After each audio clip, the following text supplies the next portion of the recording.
Cody, from your perspective? Good. Yeah. Okay. Yeah, fairly easy. It's still nice to have a bit of instruction, regardless of other people who find it easy. Not everyone does. Yeah, well, that will be during the process, presumably explained, but hell, if I could understand it, everybody should be able to. That right, David? yes, we have something like 10 people in the waiting room. Maybe we need to explain to some people about what's happening with this meeting.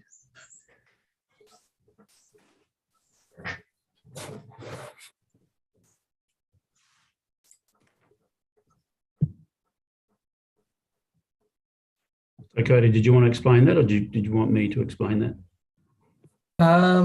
Well, I don't know if they can. I guess we're live on YouTube, but I don't know if the people can hear us that are in the waiting room. No, David's shaking his head. So I think we just allow we provide for the person that we've arranged to speak, the persons that we've arranged to speak to participate and come through via the waiting room, and the others I'm sure will otherwise view it on live stream, because we only communicated with the one person. Yeah. All right. Well, do we have everyone except Councillor Little who's an apology?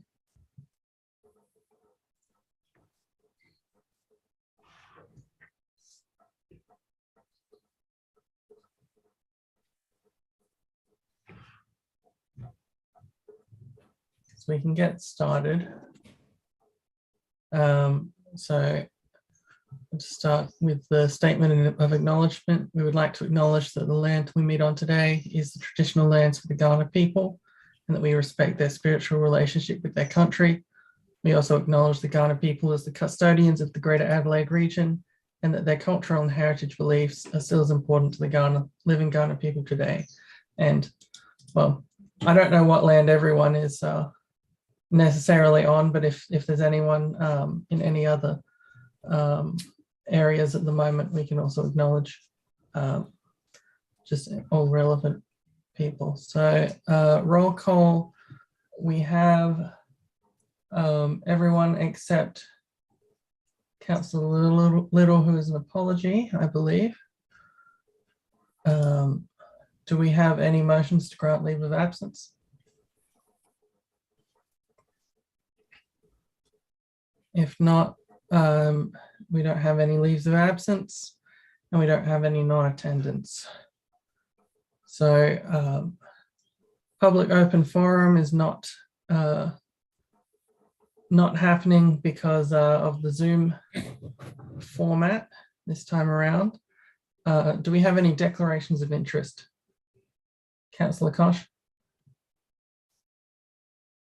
Yeah, thanks, Chair. I'll be declaring perceived conflict of interest for item 7.4, and I'll detail that when I get to it. Thank you. Great. And any other conflicts? If not, confirmation of minutes of the November meeting. Do we have a mover and a seconder for that?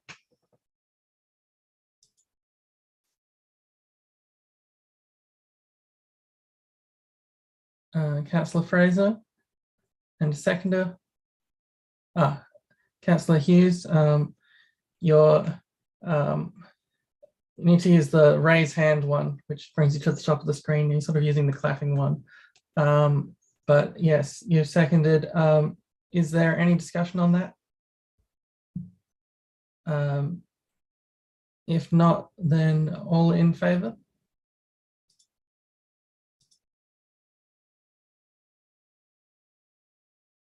That's unanimously carried.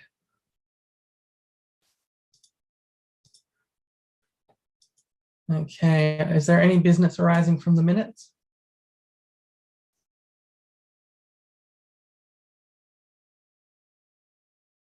If not, we'll go on to decision reports. 7.1, appointment of deputy chair. If we could get an explanation from staff on what our method is going to be for elections via Zoom.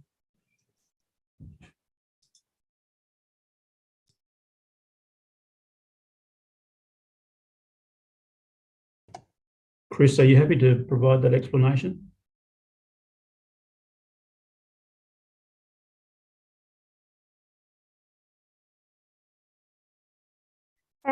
Yes, so we're going to be doing an anonymous poll.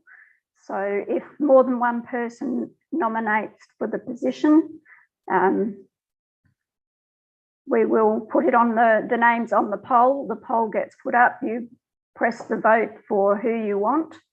It's then collated and we'll put up as a screen that shows who has come first or second or third without any names. So it's completely anonymous. Thanks. So do we have any nominations for deputy chair of the CCS committee? Councillor Shanks, do we have any other nominations? If not, we don't need to use our voting system. And congratulations, Councillor Shanks. We'll just need someone to move that motion. Councillor Hughes and Councillor Goldstone, anyone wish to speak? No, in that case, please vote. All in favour?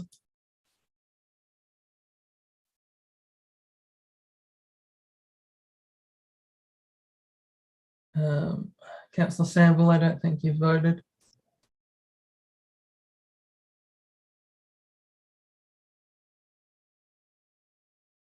Unanimously carried. So this brings us to 7.2 Regional Development Australia, Barossa, Gawler, Light, Adelaide Plains update, and we're going to get a presentation here. So welcome to Rolf Binder, and I'm not sure if Anne Moroney is here.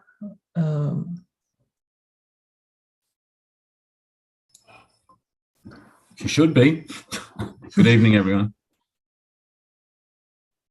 Through the chair, it was thought that we might seek to suspend meeting procedures to allow for the presentation and allow for a bit more of a flowing conversation or discussion with hopefully Rolf and with Anne. So are you happy to seek the? Well, firstly, I'm not sure if our presenter is here, but I don't know, is Rolf able to do the presentation or do we need to? Through you, Chair. Yes, I can. Just wanting to know if there's background because the next slide is a short video presentation.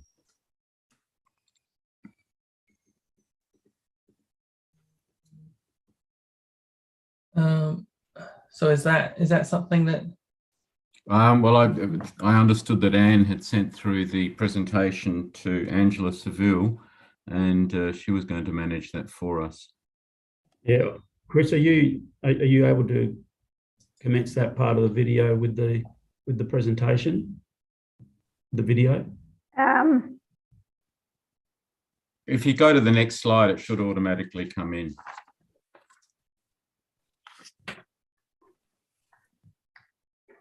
My screen's not.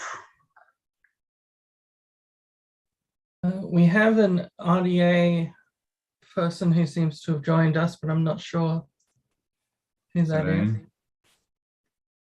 Just let me see if I can start that Yeah, again. it's me. It kept Anne, dropping out. hello. Okay. All right. So we'll just get to the formal part here. Is anyone happy to suspend meeting procedure? I think this is a 2/3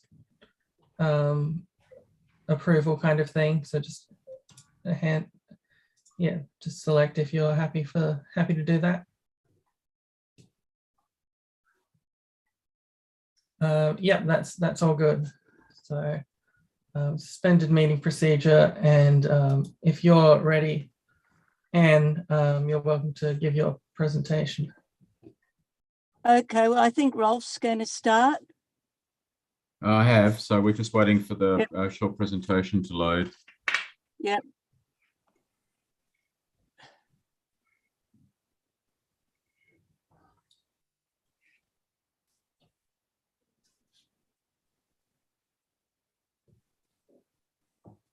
Is there no volume? It's supposed to have sound or not? Volume. Yes.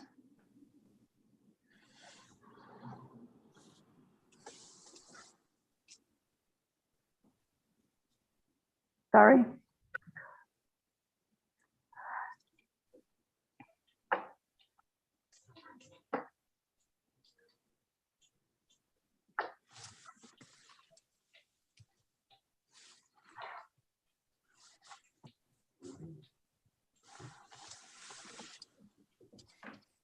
And do you still want us to continue with the presentation video without volume, or should we just stop that? Well, I think it's Not all really got. interactive, I'm sorry, without sound. I mean, it's only background music, so it's more the message that it's trying to put across. Okay. All right, let's persevere. Quite then. short. It's Okay. quite short. Okay. Sorry.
So it's a little difficult to read, but I think you can get the gist of it is that change is exponential in the digital space, and it's beyond what, we ever imagined. And part of the role of RDA is to try and not only help the region prepare for this change, but it's to help it get ahead of it and find the opportunities and be the first mover when it can. And it's an incredibly complex task, given that it's not just one thing, it's not just digital, it's the changes to the workforce, it's the changes to the climate, it's the changes to the way businesses transact and the mix of people in the community and how people live and who works and who doesn't work. That there is an incredible complexity in regional development, and the question is there, what does this mean for us collectively as leaders? And how do we work together to try and make our region, and in your case specifically Gawler, as prepared as possible? The Gawler still doesn't operate in a vacuum. A lot of people in Gawler work in the wider region. And so it becomes a collective problem about how industry in your catchment, in your service area, and in your employment lands are going to at least keep up with the curve, and we'd like to say get ahead of it. So the video's finished. We can move to the next slide.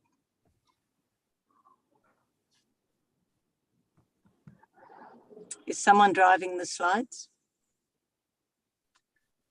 I'm trying to, but it's not cooperating.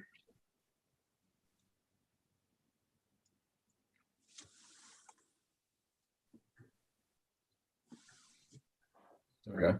There we go. So RDA, Barossa, Gawler Light and Adelaide Plains, we run across 4 council regions. And as we can see, we could almost say that Gawler is definitely the centre of our region and an important launching point for our region.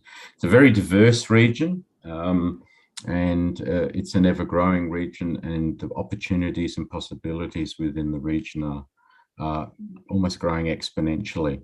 I'll preface that by saying that one of the mantras of the RDA at present is the use and the obtaining of a lot of water, with the priority of the water now seeming to be to go to the NAIA scheme to expand the horticultural regions to the north of Adelaide, along with water for viticulture in the Barossa and Eden Valley. And we can tie that in also with the Bunyip Water, the project that Gawler is involved in. So if we go to the next slide, are there any questions on the region?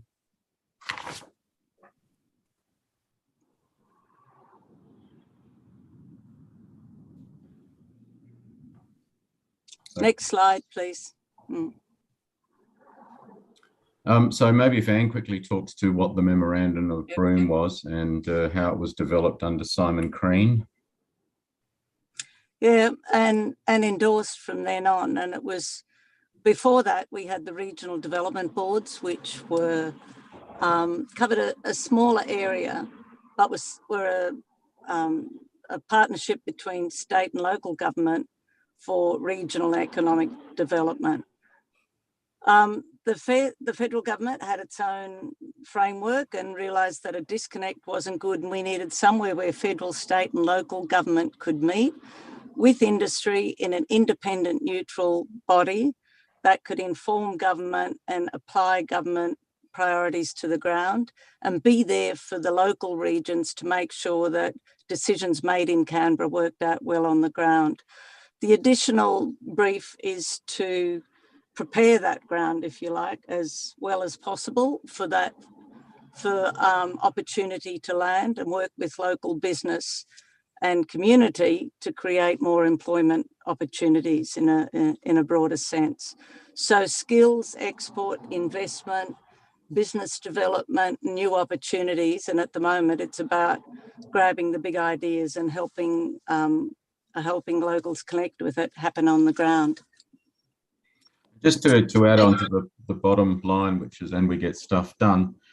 We're very customer focused. Now, I know that sounds like a modern cliche, but we interact with an enormous amount of people. We understand what their, I don't like to use the word problems, but there were opportunities are in the region, and then we're very successful in facilitating outcomes for them. So our strike rate, our success rate is enormous.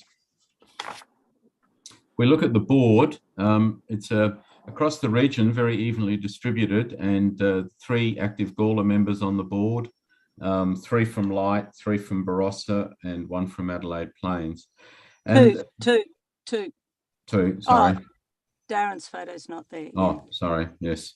But we're very, very lucky in that we're probably one of the few boards in South Australia or Australia where we've invited the CEOs of council to be on the board, and then we've gone across the region and almost hand-picked specific people to give us a diverse range of skills on the board. And if I can look at Tony Clark, who's the local Gawler person, many of you probably know, vast knowledge in horticulture.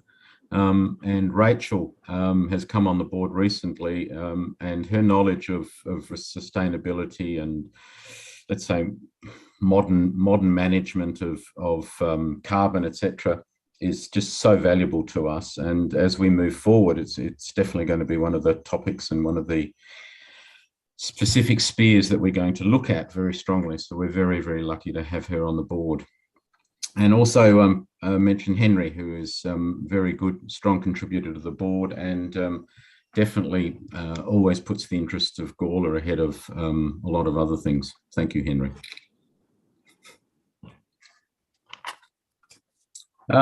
what do we do? Work with everybody and anybody just to increase the value of the region, increase the efforts of the people in the region to upskill them. So that's where the B2B project, which we'll talk about in a minute, comes in very, very valuably, in that we have this facility where we can give people almost business coaching to upskill themselves, to make them more aware in business. And as we know, in country communities, we all want the big businesses to be there, but the strength and the pulse of any community, you can always say, is the main street and the peripheral to the main street. And the stronger, the more engaged and the more active and the more intelligent, you could almost say, that your main street businesses are, the stronger the region. Which then allows you to grow, employ people, and just have confidence in the region. I can just add there that I guess the big difference between RDAs and anyone else is that we're ecosystem builders, because you can't identify every potential winner for investment, but you can build the best conditions for them to survive. And workforce at the moment is a big part of it. What's connected with workforce is housing and, to an extent, transport, or always very difficult. And we're investigating the childcare options across the region at the moment as it impacts people's availability for work. Gawler has the highest unemployment rate in our region, and it's where the focus of our workforce programs, particularly trying to help those who've been out of the workforce for a good amount of time, or maybe a very long time, find the confidence and basic motivation and skills to re-enter the workforce. That's a particular focus of stuff happening at the moment. We have leadership programs as well, which are delivering, as part of the leadership program, mental health first aid. And I think that's really related to giving people the confidence to get back in the workforce. So this is through recent state government funding, we've been handed the opportunity to do leadership development programs, which we're very, very excited about. And we know it will vastly improve a lot of aspects across our area. We also see Gawler as a service centre for the RDA region, in that it's a logical place to be the service centre. And if we can see it as a more regional service centre, its strength will grow, and it's not seen as an outpost to Adelaide, which I think is important. Councillor Koch, did you have a question?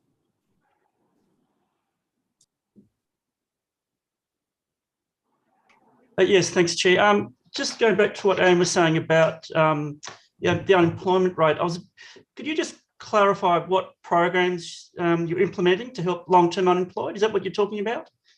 Yes. For example, I was involved with the Skillshare program many years ago, and that was a very, very effective and efficient way of assisting long-term unemployed, and that was defunded. So I'm just wondering what programs you're looking at. You're right. Usually the good programs do get defunded, which is the ridiculous thing about cycles in government.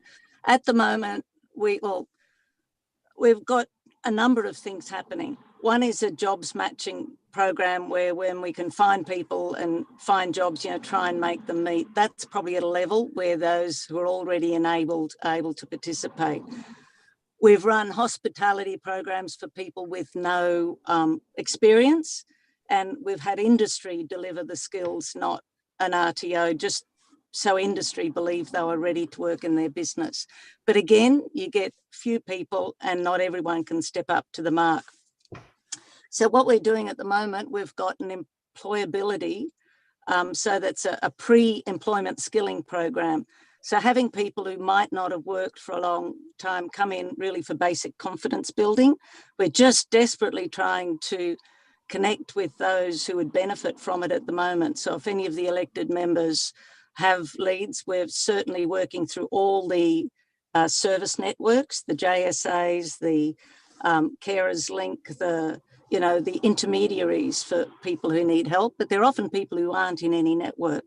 So that's to provide a range of basic confidence and understanding about what a modern workplace looks like. Because some people, they might be parents who've been out of the workforce. There might be a number of reasons why they're not working. Could be recovering from mental health issues, or they need to enter at a softer level to build confidence. The big program, though, that I've just submitted a Commonwealth tender for is to find those, to work with those hard to engage people. So over a 2 to 3 year period, starting a really long road of engagement, finding ways to build confidence in communicating, identifying if it's basic literacy and numeracy skills which are missing, identifying if there are other barriers. So it could be just they've got no way to get to work, or don't know how to make the next step, and just unpicking these one by one. So this takes a deep dive. Said we've got a Commonwealth tender in and would be delivering it over a wider region, but it's focusing on disadvantage and disengagement and just trying to help people have better lives by, even if they don't go straight into work, it could help them engage with the community and hopefully even get to some volunteering or participation in community groups. Because, you know, the economy is a multi-layered thing, and if the people, place and really planet, when it comes to that, aren't working well at the grassroots level, businesses aren't going to thrive, workers aren't going to thrive, and people are not going to be able to participate equitably in whatever benefits happen in the region. I'm sorry that was a bit long-winded, but it's a big passion for us at the moment, because there's almost, employers are looking for people. There aren't a lot of people out there hunting for jobs that aren't getting them. There are exceptions, but not a lot. So it means there are people who are just not participating, and that's not good for them. It's not good for the community, and it's certainly not good for businesses. So it's a much deeper dive than we would normally take, but it's the gap you identified, Paul, about a lot of the good services have moved out and we're trying to rebuild again. So we've got the ear of government. I mean, the Mayor and Henry are working a lot with trying to get the social housing position fixed, but it's social housing and rentals for workers too that need to be fixed. So if I may just continue for a little more, one of the things we've done in this space to try and encourage people to rent houses to, say, seasonal agricultural workers or workers in aged care or hospitality is to map. We've mapped, if you lived in Gawler, these are the year-round jobs available to you. This is where the training comes from, and this is who can help you get into those jobs and find it. Even though it speaks to the jobs and the job seekers, it's also a tool for informing, we'll get it done into a glossy so it's appropriate for the housing developers and salespeople to make it available to people thinking of renting. You know, are there people looking for work and can they pay the rent? I mean, it's just trying everything we can. We're also doing some videos at the moment for young people you wouldn't expect to find in aged care, for example, or hospitality, saying why they love the industry and why it's a good job for them. So we're trying on every angle to build that deep, to dig deep into our communities and find the people who have a need to be brought into the workforce and can. There'll always be some people left behind, but maybe even if we can identify them and connect them to other services. So, well, thanks, Anne, because that was very similar to the role that I was involved with in Skillshare, getting over the barriers to long-term unemployment. It's a long road, but it's a very rewarding and it changes people's lives. So it's good to hear. Yeah, so I'd love to be able to call on that knowledge. I'm making a note now. No problems. Thanks. Mayor, did you have a question? Yeah, thank you. Thank you, Anne and Rolf. You've been involved in the space for quite some time. You had the BRACE program that was a partnership with Trevor Taylor and the BRACE program that was federally funded. Yep. What outcomes have you achieved as a result, because this has been going for quite some time. I know you're doing deep dives and etc., but the outcomes of what is important, not necessarily the effort can be quite challenging, but really funding relies on outcomes. So if you could just detail some of the outcomes you've achieved with the programs you've been talking about.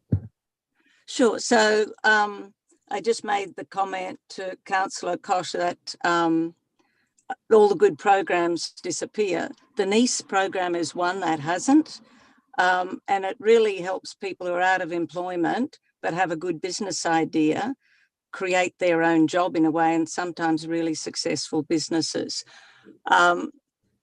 It is also open to people who haven't got a whole lot of chance of setting up their own business or funding it.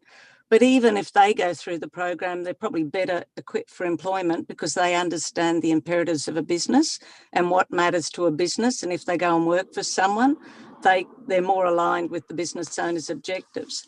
So some of the businesses that have come out of there, one that probably was a great initiative but didn't end up getting off the ground for different reasons, but it's had a good outcome, was the Tribe Australia. You might remember, Karen, a young woman who was wanting to work with probably homeless women and helping them get back on the ground. But when we connected them with a whole lot of resources, including Guy Turnbull, the social entrepreneur thinker in residence, who's great at building social enterprise businesses in the health and care sector. But when it got to it, she needed partnerships and her vision didn't align with any of the partnerships.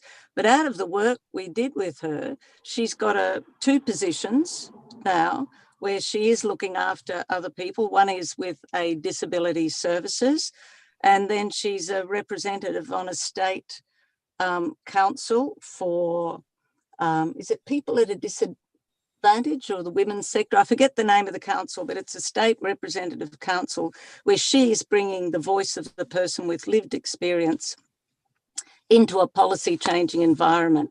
So I count that as a big win for the hub, and she was a resident of the business hub there. There are probably 3 other businesses I can think of off the top of my head that went through the NICE program at the Gawler Business Hub. And 2 particularly are in food, and Mark's working with them to take their business to the next level, but they absolutely got off the ground and are establishing strong businesses. And the third one I thought of when I first, the other one I mentioned when I first thought of this, is a,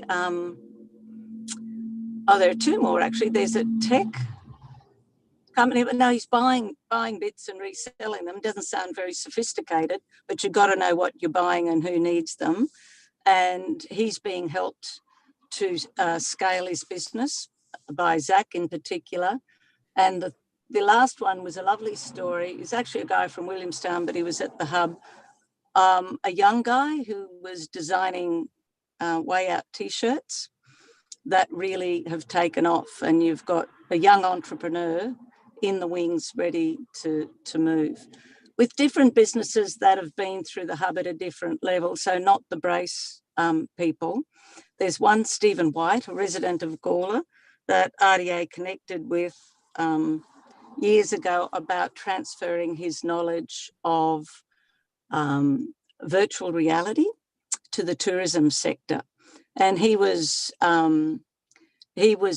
resident of the hub for a while, and then his business moved on, scaled up and out, and he's moved out and is doing good things. In fact, I've just been, why I'm in my car, didn't quite get back in time to be at the civic center, at the administration centre, I was at the Evoke Ag National Conference Hub, and there were opportunities for probably 4 Gawler Hub either current or past members to showcase at this national conference with about 200 delegates next year for agri-tech and services to agri-tech.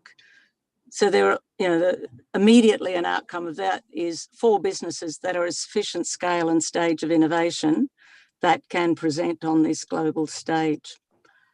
In terms of businesses, sort of outcomes generally, one of the things that's often been said to us is that Gawler, the food story, isn't quite there. It needs to be elevated and, developed. But what we've found as we started to look around, that there are hidden gems. They're not in shops. They're businesses that are operating with sales channels, but really specialty products that are being developed in and around Gawler, that Mark has decided to set up the Gawler Food Detective, which is an Instagram page, and showcase some of these hidden secrets of food in Gawler. We put out a food newsletter, I think it's this week, on the Barossa and Plains food chain, which is mostly about some of those new innovative businesses and connecting them across with the with all the food producers across the region. So the food stuff I'm seeing is producing, it's producing results, but in ways we didn't expect, and that often happens because the assets are there. They just need bringing to the top. We've had previous successes with the arts sector, probably since we haven't had a dedicated arts officer. That momentum has died down a bit. We're rebuilding that at the moment in different ways. And one thing we mentioned to Henry today is that we've been able to connect a national opportunity where 4 plays from the Sydney Festival were filmed, but filmed under a RISE grant. So not just someone with a single video camera made into a film. So it's a film of a play for delivery in regional Australia.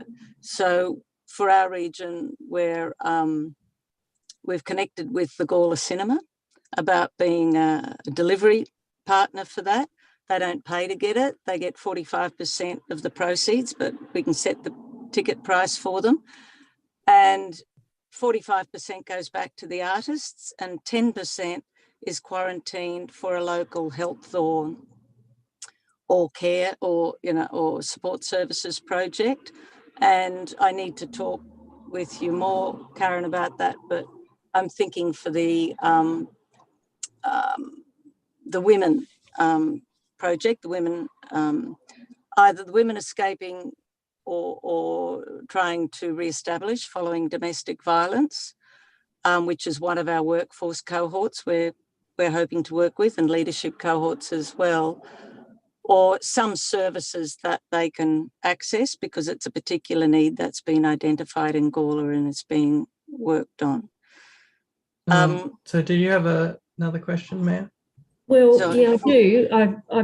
I bring this up every year. We have a really good presentation once a year, and then we don't have a thing for another 12 months. And you've just Excuse told me, us, Karen, is that right? I'm putting out quarterly communiques. Aren't you getting them? They're going direct to elected members. yeah, but we don't get a presentation. We get a presentation once a year. I've just said we have a presentation once a year, and we really would like to have. I've brought this up every year that we'd like to have more regular presentations, but we don't seem to get them. We get them once a year, and then we're asked to sign up again. Now, the RDA is an important organisation, but I just get a bit disappointed when we get a lot of emails, Anne, and we can't read every email. I try and read all my emails. I try and read all your quarterly newsletters, but they're quite clinical and quite detached because they're an email, they're written communication. I think we get a lot of value out of face-to-face conversations, and I have asked previously if we could have more presentations, and that's never occurred. So why can't we have more presentations, at least quarterly or at least 6 monthly, so that we can at least be briefed on what's happening, because, you know, I don't feel connected. I'll be honest. I don't feel connected to the RDA at all. I'm sorry, but yeah, you know, I know you all do very good work. I know you're all very busy. We're all very busy, but I'm sure I'm not speaking alone. But, you know, can we have a more frequent briefing so we can actually feel engaged with the RDA? Yeah, I certainly would appreciate that. I think sorry, Mayor, if I can come in, I think the easiest thing is we just set up a schedule off. It's a logical step to do. Yeah, would anyone else in there like to say something? Because it's not always easy to get a spot on the agenda. And so, because council has a lot of agenda items, usually when I have turned up regularly, it was 5 minutes, and it's hard to have the kind of conversation we're having now. I think this format is really good. And if we can have a format where it can be interactive and discuss matters of importance to you, and, you know, we've got such a broad agenda, some of it's immediate, some of it is trying to set up the structure for the future. A lot of it is trying to build bigger connections and respect and reputation for Gawler as a centre of excellence. It's hard to give the nuances of that, because I know you're busy, so the communiques are brief. We participate in many, many meetings with Town of Gawler and operate on many, many levels with the town and with the businesses.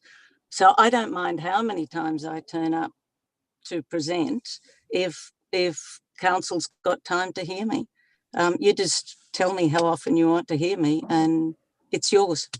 Well, I brought it up previously. Last year I brought it up. I brought it up the year before. Yeah, I'm just that's all I can do is raise that. It doesn't. Me too. All right. Well, I'll make sure that happens. Deputy Mayor, did you have? Yeah, I sort of agreeing with the Mayor. I think it's been in the last 2 or 3 years we probably haven't heard from Anne as much as we have in the past, and maybe that some of that's COVID, but there have been very much so. Yeah, there have been like workshops in Gawler previously business owners have gone to and councillors have gone to as well, and I think I found those more rewarding than probably some of the others, and also I think you do make a great effort if there is something major happening to let the councillors know, which is really great.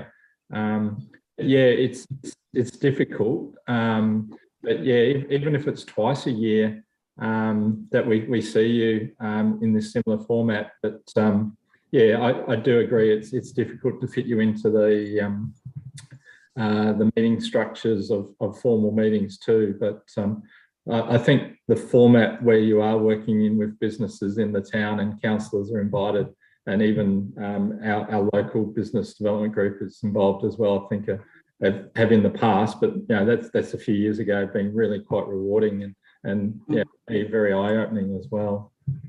Yeah, I think the last general meeting with businesses in the town was probably last year. It's just been such a big time with COVID and the extra burdens on people. It does seem a long time ago. Yeah, it was February last year.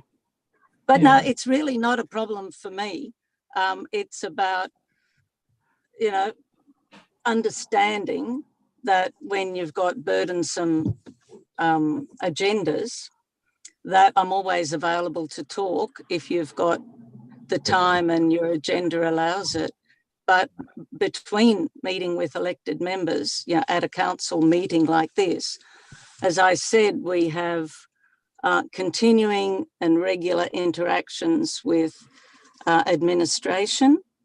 We participate in a whole lot of stuff around your regional economic development strategy. I mean, the last four of the 6 pillars are our, you know, right within our domain. And that's ongoing work. And if we need to find better ways to communicate this with you, then we can. But I suppose I had assumed, having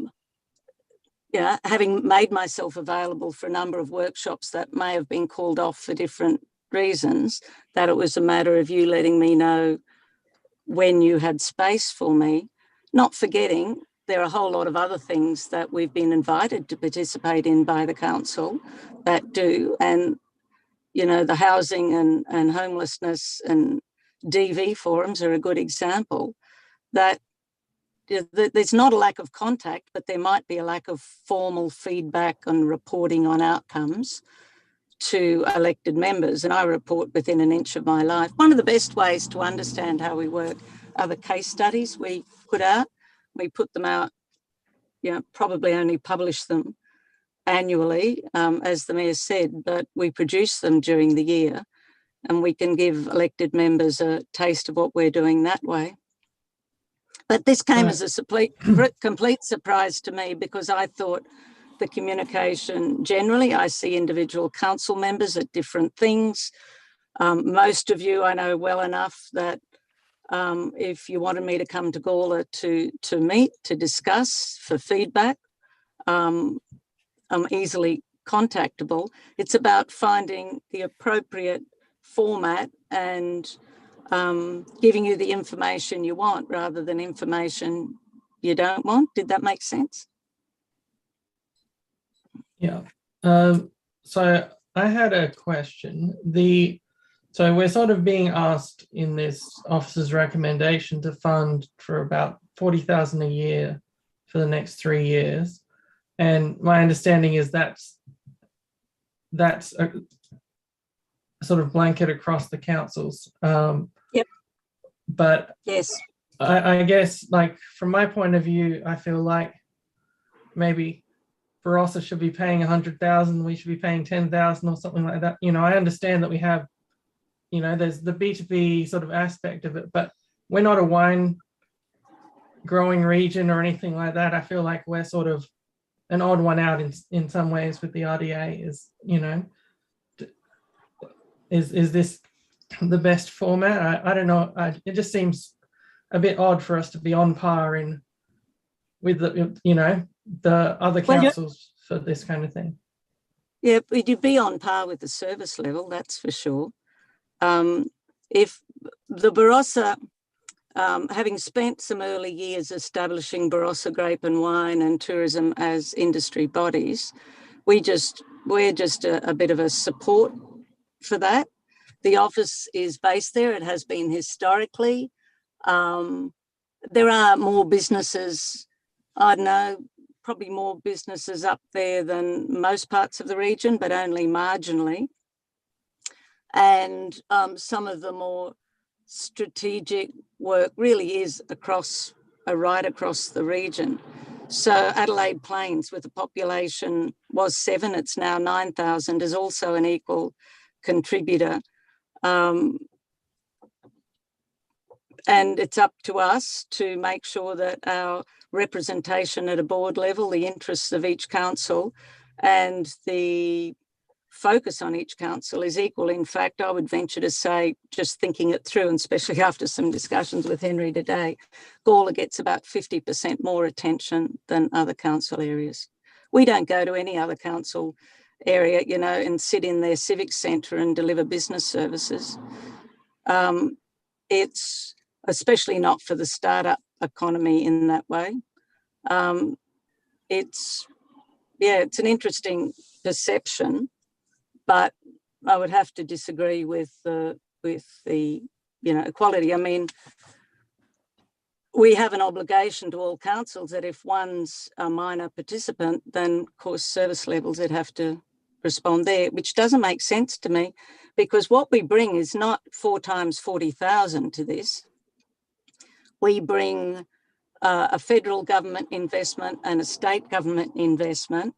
That means for your 40,000, we can leverage it, I think it's about 3,000% it works out, for a total capability pool for Gawler. So access to all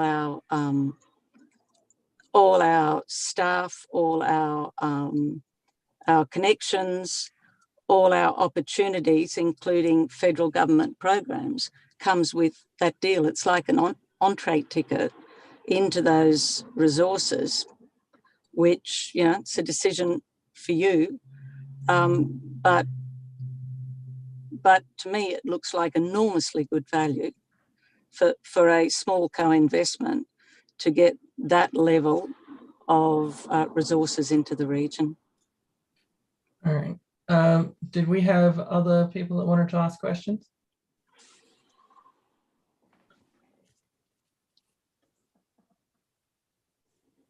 Councillor Shanks? Thank you, Chair. Thank you, Anne and Rolf, for coming. Yeah, look, I'm picking up a bit of a common theme. I think some of the points that maybe Cody pointed out would probably have been squashed or could be squashed if we did have maybe that communication that the Mayor was talking about. Now, I know that might have caught you a bit by surprise, and I can sort of understand that a bit, to be honest, given everyone's busy schedule and everything like that. But I guess from an elected member point of view, when we sign off on spending 40,000 plus per year for our ratepayers, we need to be able to give them tangible reasons why we are spending that 40,000 a year. Now, everything that we've talked about, regional growth, everything we've talked about, regional partnership and everything, I definitely see the value of that. And I completely understand that in the way that I do business, the way that I've done business in the past. I can't just operate in Gawler. I get that. Yeah. But then we need to be able to translate that to the general punter, the general ratepayer. We need to be able to communicate that. And I think that's where the communication point comes in that the Mayor was bringing up earlier. In maybe having those conversations more frequently. I mean, this particular one is broadcast on YouTube. Some of the language you've used tonight, I understand because of my role. However, some of the language might not be easily palatable by the everyday punter. So I guess some of those communication techniques, it would be great to really lean on your board members. I mean, you've got Henry Annat, our CEO, you've got Rachel Bravonovich. It doesn't necessarily mean that you coming into a meeting and regurgitating what you think you've done well. It's about leaning on those board members, those community leaders, to report back to the elected body that in turn is the one that's ticking off on this $40,000 expenditure per year. So those are the sorts of points that I just wanted to raise, but also thank you for the work you're doing and your ability to be able to come in and sort of provide that holistic view, because I think that is important. It's just a matter of communicating that holistic view to our everyday ratepayers that already think we're spending a lot of money in other areas, not necessarily the RDA's fault, but we just need to be able to justify the spend. If you can help us justify that spend, I think, I mean, for me, you'll have the support of this elected member and the ratepayers that I represent. But I just need that language, that communication, that I'm able to explain what this particular expenditure is for per year. Yeah, nothing's easier, as I said, and thank you for that and your endorsement. You know, when you're doing stuff and your communication is at an operational level to make sure it does land on the ground, there's no other council that looks for this level of direct feedback in this way. I'm not saying that's not right of you to do so, but that's why it's taken me by surprise. The expectation that that our direct reporting is to the elected body rather than at an operational level, and that was clearly a miscommunication, and we can fix that. Yeah, and I just make it clear, we are definitely one of a kind. Can I just sorry, can I just interrupt through you, Chair? The interesting thing is we've obviously been a little bit invisible because the majority of our meetings, board meetings over the last 2 years have actually been held at the Civic Centre, and we've been down there for a lot of other things. So would it help Mayor Redmond to know when we're down there that it's the formal and the informal chats that we can have at that time? I think that would be really useful. I don't know when the meetings are. I have to go on the website to find out when the meetings are. Well, that's you how do. Gawler Yeah. does have, the council does have a direct rep on the board. Maybe we could ask Henry to just advise board members. I mean, I can do it, but I thought there was, a good reason to have a council rep on the board. And clearly, Henry does tell me that board members, elected members do like to hear direct from RDA. So when they're invitations for an event or something I think would be of particular importance, like the Deloitte Access Economics assessment of the current situation as in respect of our region, we sent it directly to elected members. But I hadn't understood that to translate to the more detail of the day-to-day work that we do. Because, as you said, you're all busy, and it didn't occur to me you'd have time to read that.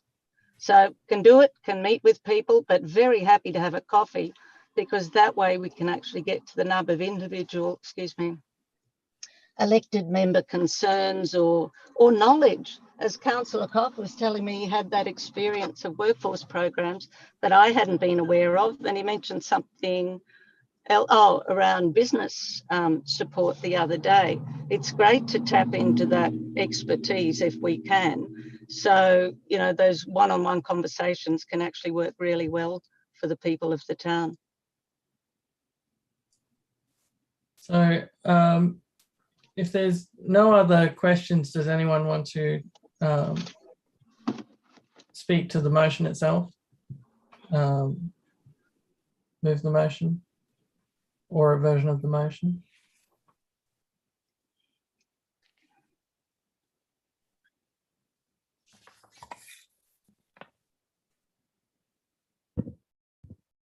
Mayor? Yeah, thanks, Chair. Look, I'm happy to move the motion. I raise these issues every single year. It's not new. Communication, I thank other elected members for picking up on some of the opportunities for better communication. I know we're all busy. I think to be in RDAs, I think we're fortunate to have a strong RDA. I think the onus, I suspect, is on us to, with our board members, to ask our board members to provide feedback on what they can provide feedback. I know there's probably confidential discussions that occur, but for those discussions that are in the public realm, I think that it is really, really important to bring elected members and myself as mayor, indeed any mayor, along. It is an unusual situation not to have mayors on RDAs. I'm not sure what I think about that. I think that most of the other RDAs have mayors on their RDA boards. I think with better communication, and even if there's a meet and greet before the board meeting at the Civic Centre. I found out by chance that they were having meetings at the Civic Centre, and that's sort of what I mean by, let's do some better communication. And I guess it's a two-way street because we are all busy. However, I think 6-monthly discussions or meet and greets before board meetings, if they're here in Gawler, but also understanding what RDA do so that we get better bang for our buck, because, Rolf, you said Gawler was in the centre, but I just, there are times when it can be frustrating with RDA. I think one of the misconceptions is that we're Barossa-centric, when actually we're not. It's just that it happens to have our headquarters in Tanunda, and everything appears in people's eyes to revolve around the Barossa. But the work we're doing in Light, the work we're doing in Adelaide Plains, and even Gawler is enormous. And look, I've seen the work of Anne at the homelessness forums, and it's been fantastic to have that strategic thinking, particularly around worker accommodation. and looking at the stats around that. So I see that. But I think from a broad elected member point of view, if we're going to give $40,000 each year for 3 years, then I think we have a right to ask for better communication. I think that's not unreasonable. I'd like to see that occur, even 6 monthly touch bases at this committee. This committee does not have a lot of agenda items. It's a perfect opportunity to have a discussion. And I think from people who might be watching on YouTube, as Councillor Shanks said, they can get a better understanding as well of RDA and where our money is going, and understand some of the great work that the RDA is doing. So, look, I'm happy to move this motion, even though we had a discussion in between. I think we're better to be in the organisation than not.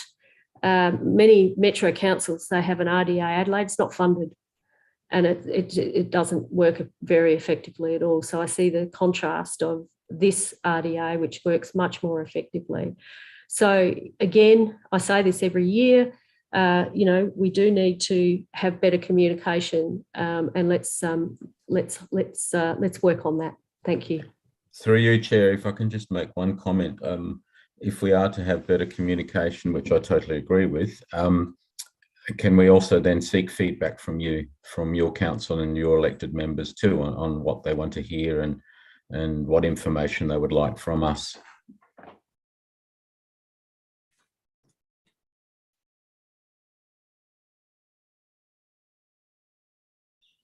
Yeah, so I think we'll continue sorting all that out after at a later point. I think we sort of sorry to interrupt. going through the formal process of the meeting procedure. So, Deputy Mayor, did you wish to second? You're muted, but yes, I do. I agree with the comments from the Mayor.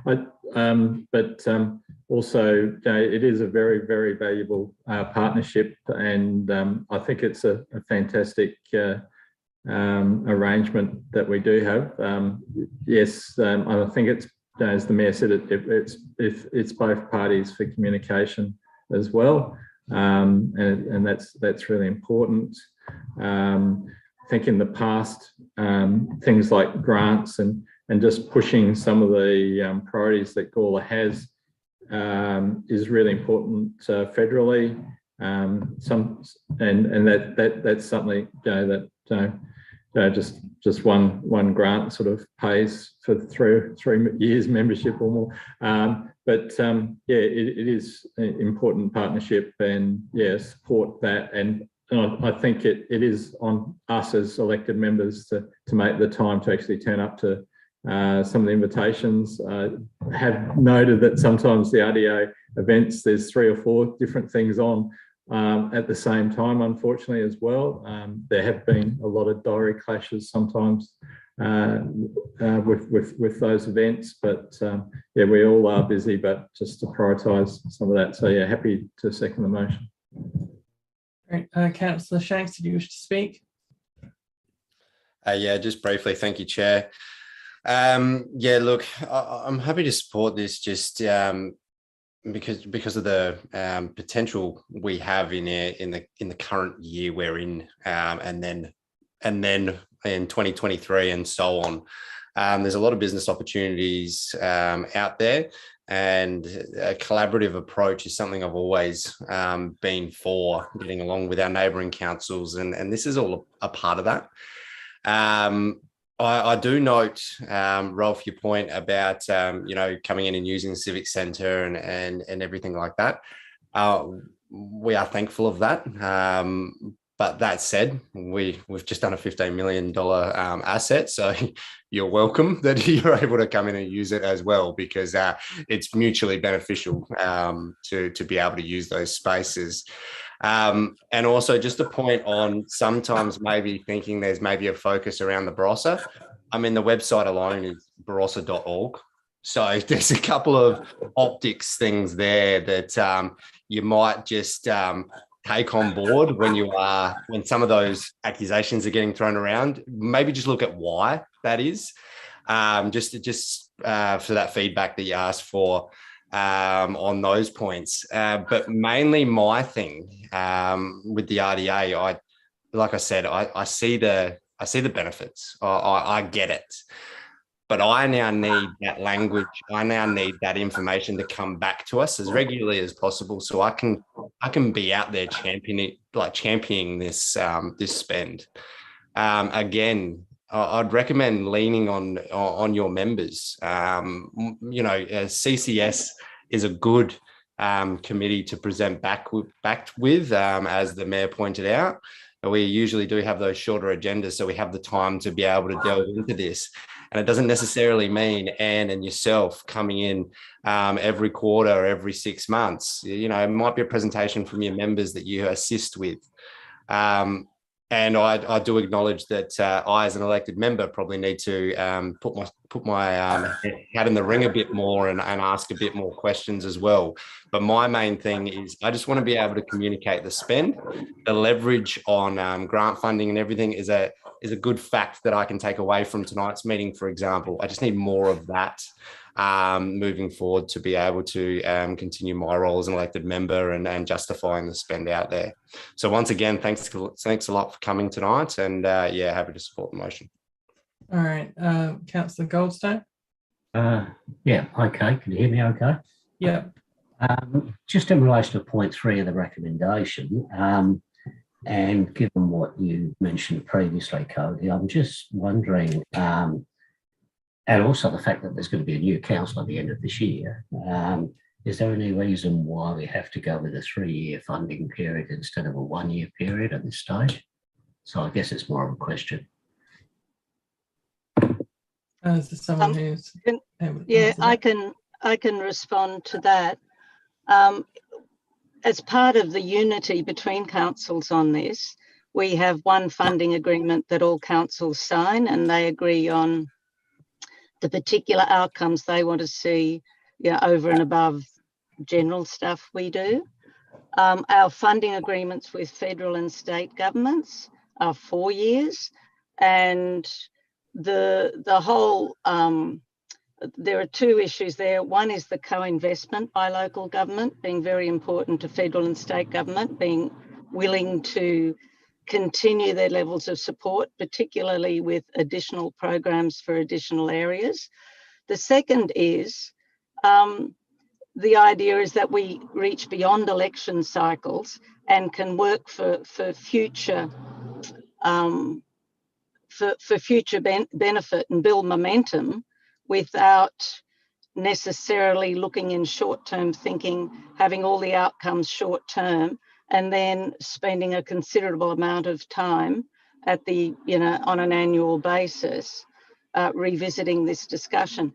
If I could just add, when I came along tonight, it was, for me, when the arrangements were made, I understood it, that this was the opportunity we'd been seeking to come and talk in a meeting, at a committee meeting. It was going to be in person, then things went on to Zoom. We waited for the next in-person one. So I didn't understand this as coming along and singing for my supper.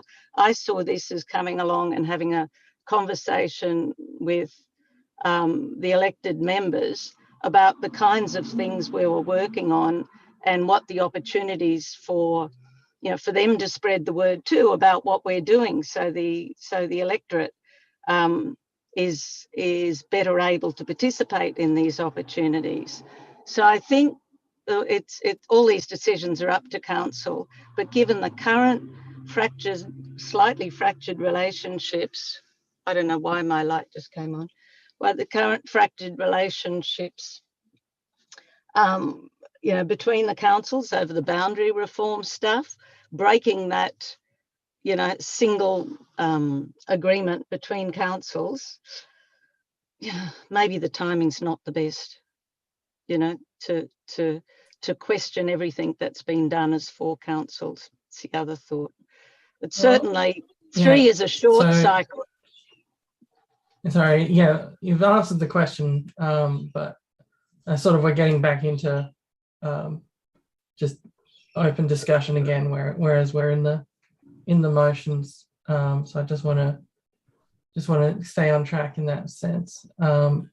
Councillor Goldstone, are you finished with your, yeah. Councillor Fraser? Hi, I'd like to thank Anne and Rolf for their presentation tonight. I actually gained a lot out of that presentation.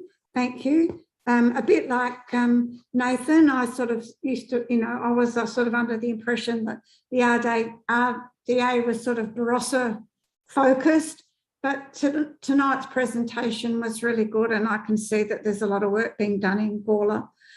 So thank you for that. The funding, I would imagine that it needs to be over at least 3 years just to be able to gain grants and things, because if it was a short term, 12 months, then that would restrict you when you're looking for grants. That would be my opinion anyway. But once again, thank you very much for your presentation. Councillor Sample? You're muted. There you go. Thanks, Chair. I agree with Councillor Goldstone, I'm afraid. Next year there's going to be an election. And, we're voting this year for 3 years. And I would certainly support and vote for a 1 year term.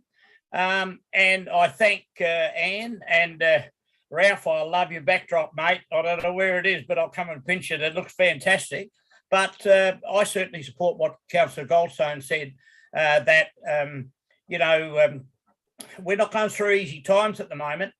I quite often say at council meeting, it's only money, but the pot gets emptier all the time. So I'd be agreeing upon a 1 year renewal, but certainly not 3. Thank you. Councillor Koch? Oops. Thanks, Chair. Look, thanks, Rolf and for your great presentations. I think there has been a bit of a view that it's Barossa centric, but when you look at it closer, you can see that it does benefit Gawler plus all the other councils, probably on a fairly even level when you actually look at it. I'm happy to support the 3-year funding, because you need to take away those election cycles, because the RDA needs certainty for its funding when it goes to the federal government and the state governments, because it needs to show a unified front from the 4 councils. So it's a one agreement that we all potentially all sign. I think that's showing strength within our communities, and that we do want economic development and progress in our community. So I'm quite happy to support the 3-year term payment term. Thank you. Okay. Do we have any other speakers? If not, does the mover wish to close the debate? Thank you, Chair. Look, I'll just pick up on the 3-year funding agreement. I think that's critical.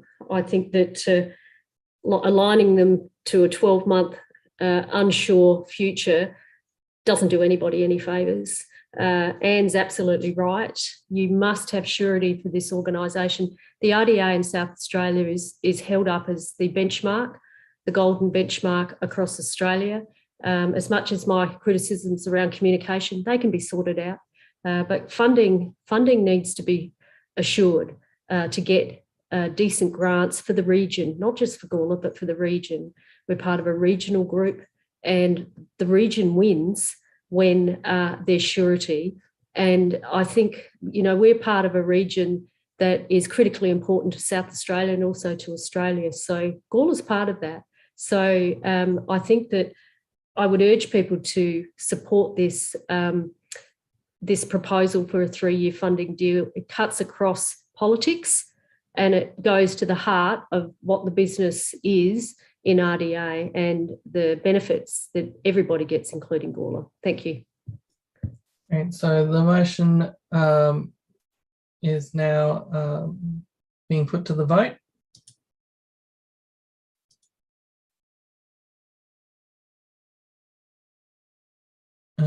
It is carried. So thanks to Rolf and Anne for your time, and we'll move on to the next. Through the chair, if I could. Yeah. In respect to the next item, which relates to the Gawler Civic Centre. If I could ask if Anne could stay on for that item, because in recent discussions with Anne, she has been working through the idea of an element of that report regarding university students. And I think the committee would get some value from if Anne was able to just hang on and be part of that conversation. But also through the chair, with your indulgence, before we get to the next item, unfortunately, the agenda didn't detail the deputation by Yes. Tracy Hall regarding the community garden. And if you're happy with the rest of the members to have the deputation now, because Tracy Hall is still in the waiting room. I've been advised that also a lady by the name of Debbie Nilsson, who's also closely involved with the community garden, is wishing to speak, but at your discretion, at the very least, if you're happy to have Tracy Hall give her deputation regarding an update on the community garden. Yeah, look, that probably should have been before this, but it wasn't on the agenda, so I missed it. But yeah, if the members are okay with it, we can get to the community garden people who are in the waiting room. Is everyone all good with that? Yep. Great. We can invite them in.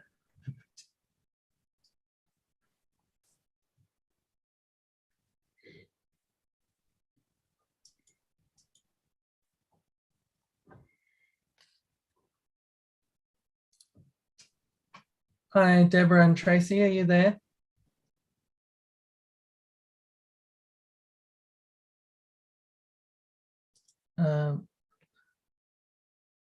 Yeah. Hi. Yeah. Sorry about the confusion with all this. It's much more complicated doing it here than it is in person, where people can just sit on the seats. Here, there's a whole waiting room system and everything. But if you two would like to speak on your topic, you're welcome to go ahead. Hello. Sorry about that. We were sitting looking at a blank Zoom screen. Miscommunication, apparently. Tracy Hall will speak for us when we're ready.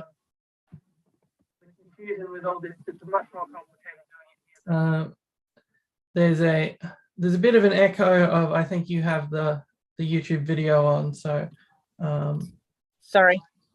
But as soon as that's all sorted out, you're welcome to start speaking.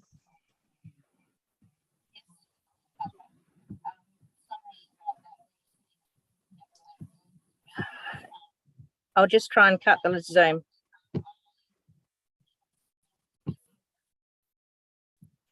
What's that? Sorry. Okay. Have I lost my echo? It seems to be good. Sorry, still on.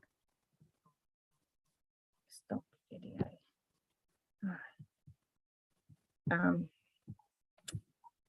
View. Apologise.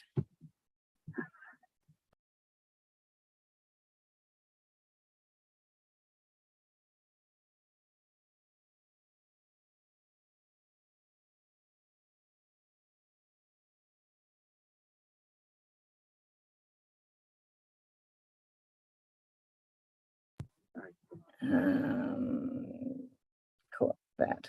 Go back to that. Right. Hello. Is that better? Can you hear me? Yeah. Oh, good. Sorry. Right. Thank you for letting. Hello, I'm Tracy Hall. Are you ready for our address now? Yes, whenever you're ready. Thank you. Good evening, and thank you for the opportunity to speak to you tonight and give you an update on the progress of Gawler Community Garden. My name is Tracy Hall, and I'm the Vice Chairperson of our busy committee. Since we last met, which was in person, and following new advice from the Town of Gawler Council, we have reworked our organisation to become independent and incorporated. While remaining independent, we have also affiliated with additional community garden organisations around Australia and are now fully insured through the Royal Horticultural Society of Victoria for $20 million public liability and $1 million volunteer workers cover. This cover is used by many community gardens across Australia. We are about to order our seal, apply for an ABN, deductible gift recipient status, charitable status, and transfer our funds from the Gawler Environment Centre to our own bank account. Thanks to our committee of volunteers, most of this should be completed this week. We held a very successful fundraiser with the People's Choice Community Lottery. $1,560 was raised, which also brought in even more impatient gardeners.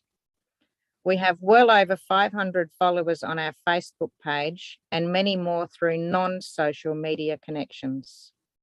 We have delayed our full recruitment drive as we were disappointing too many gardeners with our lack of garden.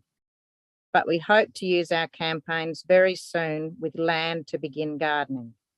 We are here again today to ask you to move that the Town of Gawler Council grants us a lease on the land you have designated and tested behind the Evanston Gardens Library. We also ask that you move that council funds be found to add to our own fundraising and help start off our community garden. With this, we could soon clear, secure and irrigate the block. Then we can plant and have shareable produce this year while we continue our ongoing fundraising, planting, growing, teaching and sharing with the greater Gawler community and building further infrastructure. If council could provide some startup funding, we could have rapid and visible results to provide momentum for us to continue improving and building our garden and community of gardeners, not just for our members, but the Town of Gawler Council and the residents who have been asking for this for so many years.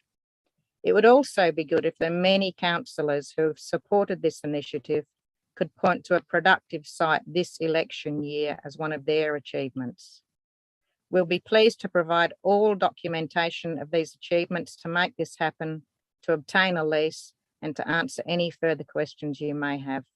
On behalf of the Gawler Community Garden, thank you for inviting us to beg, ask, talk to you. Thanks. Councillor Costa, do you have a question? Yeah, thanks, Tracy. Just with this financial support, what figure are you looking at, and have you got a breakdown of what that money will be spent on? Yes, when we were applying for the grant that council applied for, that was quite a high figure to get everything done and dream garden, buying new for everything. That was around 200,000, but we've got much more modest sums to just secure and clear and irrigate the block. The fencing, it's around 20,000 plus installation. Clearing the block, there's not too much to clear. We've got some offers of help already for digging the soil over and bringing in some extra composts. Irrigation, we were having trouble getting quotes for because they needed to come and see the site and be on it, and we didn't have permission for that. So yes, if we could get it cleared, secured, and underground irrigation in, we could actually be starting planting while we fundraise for the rest of the infrastructure. So, but what's that figure, Tracy? That figure, that would be about 30,000 for fencing, including installation. Irrigation, we could not get a hard figure, whether it's 5 or 15. We were trying to get someone to give us a quote for trenching and putting in tap risers, but they would have to come onto the site, and we didn't have permission from council, so we were unable to get that at the time. And the loads of soil improver, they were only just a couple of thousand, I think. So you look, and we had offers of help to actually dig that through. $30,000 or $40,000? Yes. No, is it Oh, that's 30 or expensive, 40? Yes. Yes, that could get us things growing by the end of the year. It won't be the full garden, of course. No. Sorry, is Again, it it would be a 30? multi-year. Is it Sorry? 30 or $40,000? Oh, sorry, 40. 30 for the fencing, and then extra for the irrigation. So 40. 40,000. Yes. Okay, thank you.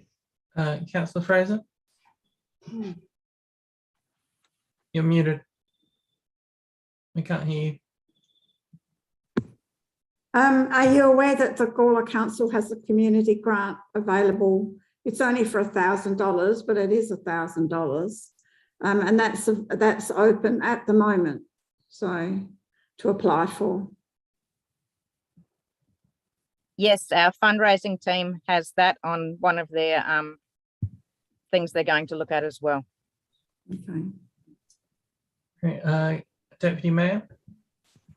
Yeah, sorry, I did have to step out for a sec, but has this been going on for about 8 years now? It's been a long time, and council's given, as I understand it, permission for you to look at that Evanston Garden site to go ahead. So I'm just thinking that there's been a few roadblocks, and I think if we can help in any way, yeah. So you're nodding your head. Is it 8 years that's been going?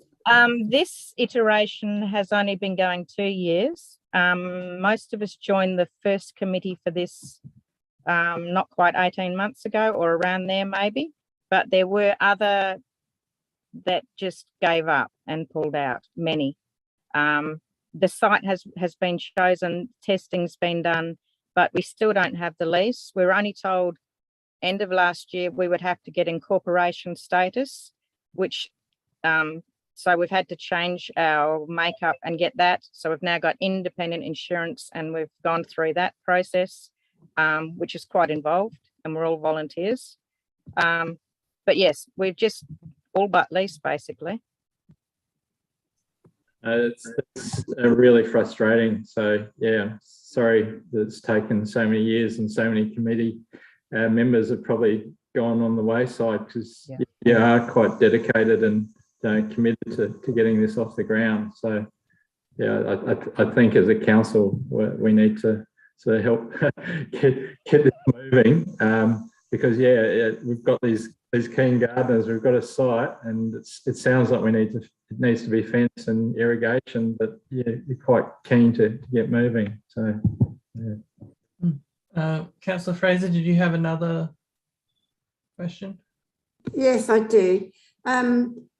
Many years ago, I tried to get a community garden up and running behind the community house. We couldn't get permission to use the land, but we put it into the community house. We ended up by putting it into the community house. And I think, I'm trying to think what size grant we got. I think we had $35,000 grant that we got to get that up and running. That was for fencing, tanks, beds, and we had to do everything in wicking beds because it's all built on asphalt, and also some landscaping was included in that as well, some decking and all that sort of stuff. But that was $35,000, and I'm trying to think how long ago it was. It was probably, I don't know, 8 years ago, maybe 10 years ago that all happened. But most of that, that committee folded, and because it had to come under the community house once it became on our property, on the community house's property, well, then it had to be run by the community house. So the rest of the committee sort of folded. That's still going, but it's also a very small area. Yeah, I'm on the community house, so yes. I'm on the board. There's some great produce coming in that too. It's good to see. Yeah, Councillor Shanks. Yeah, this is probably just through you, Chair, to staff. I'm a bit like Councillor Hughes. I thought we already sort of pulled the trigger on it, and I thought the formalities were sort of getting sorted. So probably through you, Chair, to staff. Is there a motion or something needed from the elected body, or is this just a process to go through to be able to sign up that lease? Because to me, it sounds like that's the first step in granting the land, which I'm sort of, again, like Councillor Hughes, I thought we've already jumped that hurdle, because I remember the debate. I remember saying Goose Island, might be a better position, et cetera, but we arrived at this land. So that now has advanced to where we are right now. So yeah, my opinion, I don't see any reason to have to remove another motion because we're already there.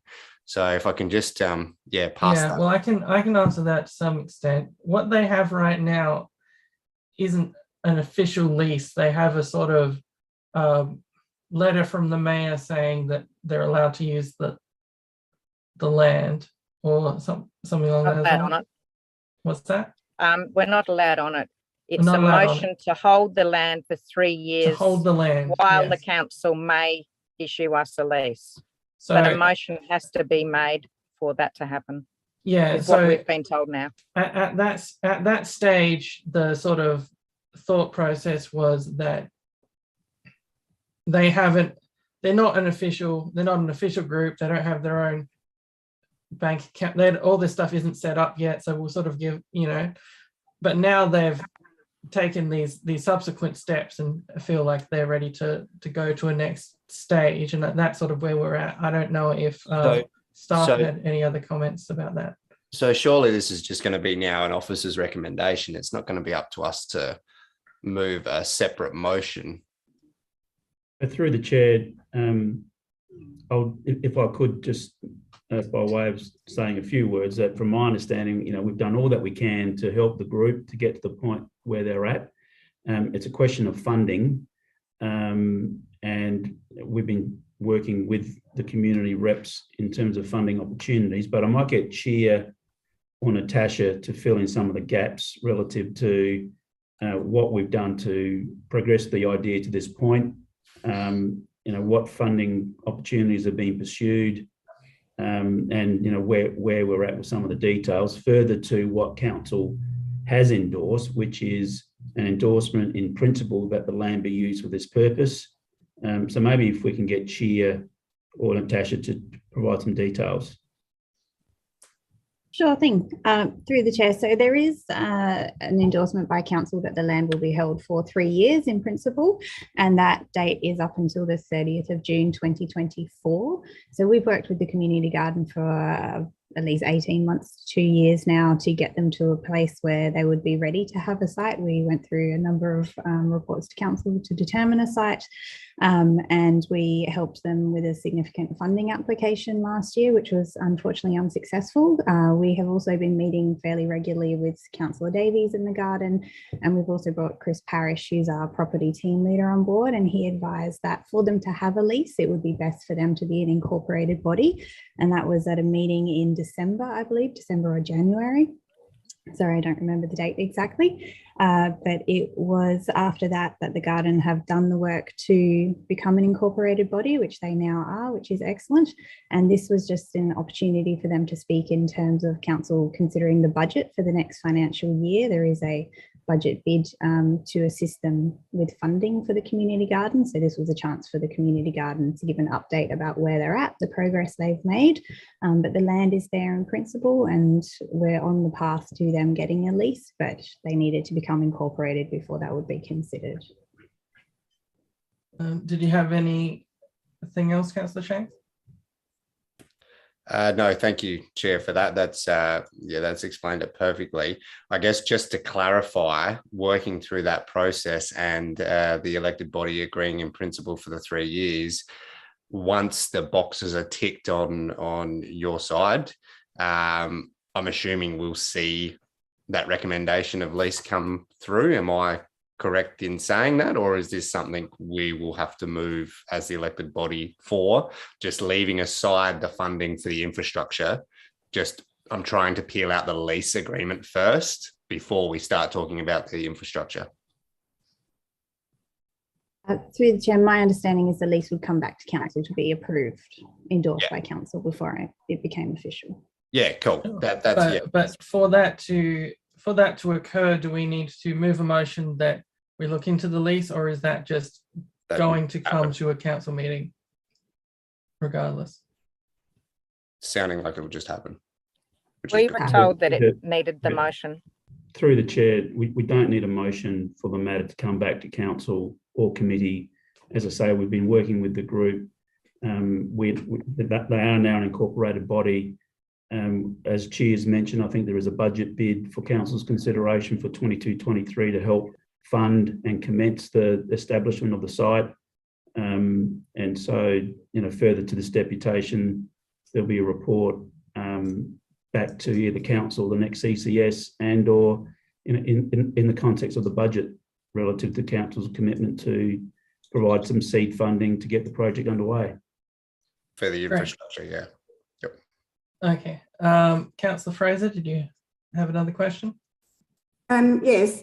They're an incorporated body now. They're self-funded, so they would need a lease before they could go after grants. They can't go for a grant if they don't have a lease, and so therefore the next step is the lease, I would assume, so that they can move forward.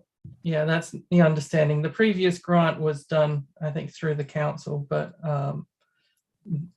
now that they're an incorporated body, they can, yeah. We're all but incorporated. It was supposed to happen a week ago. I phoned them yesterday and it was going to happen today or tomorrow. And obviously it's tomorrow. So we're all but. We're just waiting for confirmation from them. Great. Mayor? So we'll get a report back in May, CCS, is that correct?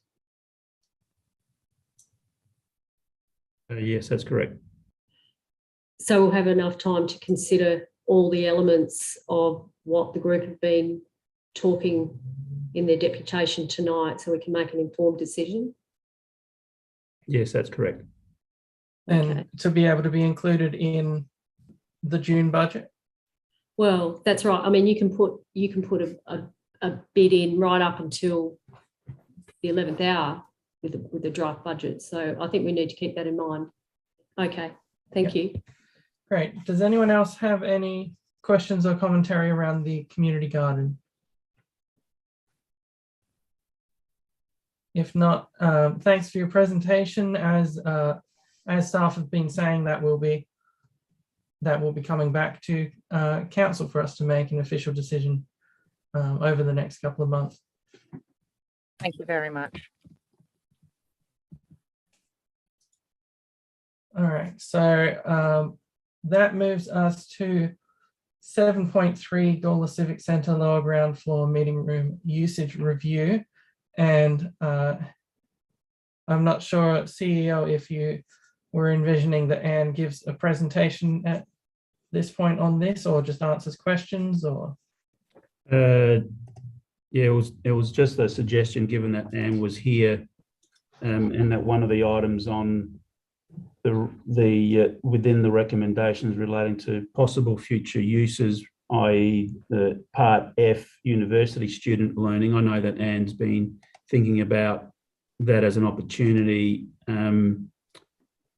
over recent sort of weeks or so, but I don't think that she's still here with us.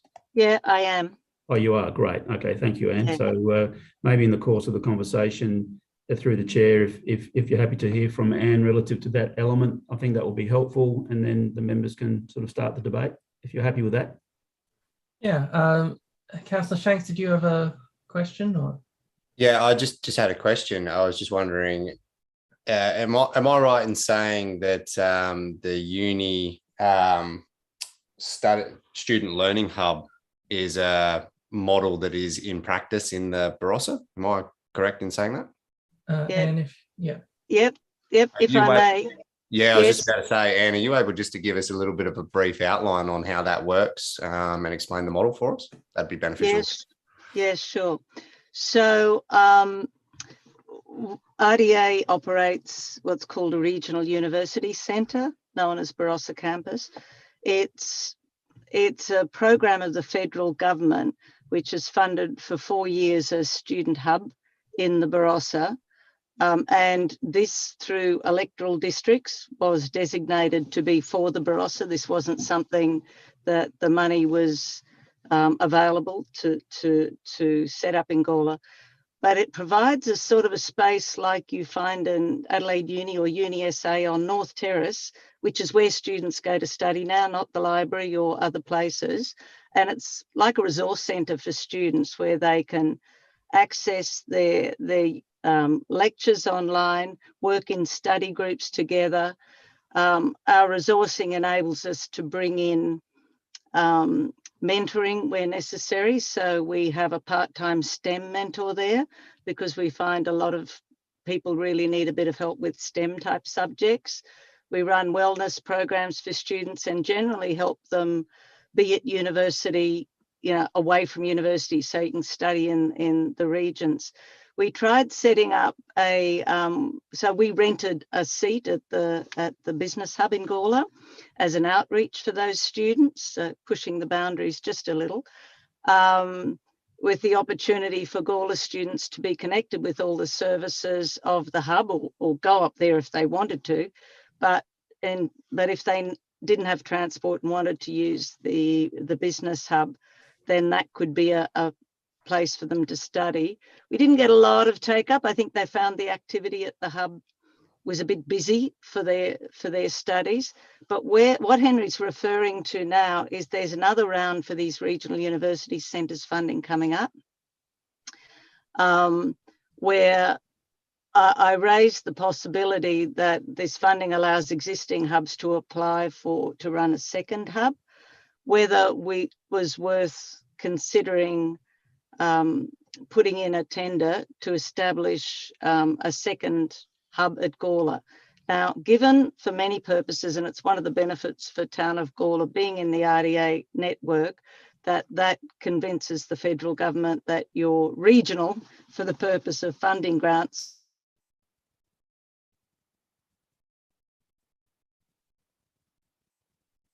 I think she might have dropped off. Yeah, I think.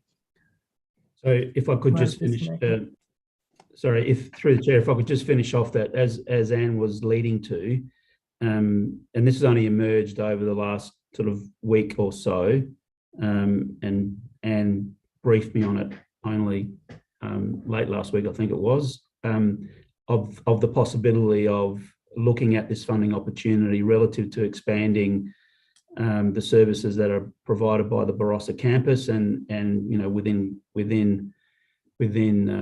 Gawler, and the idea of providing services for students here in Gawler has come up in other conversations more recently through the mayor, and so we've sought to keep that on the radar as an opportunity also. Yeah, I'm back, but yeah, that's the gist of it. There are two opportunities. It just dropped out. I don't know. I might have been timed because my invitation was for a shorter period of time, my Zoom invitation.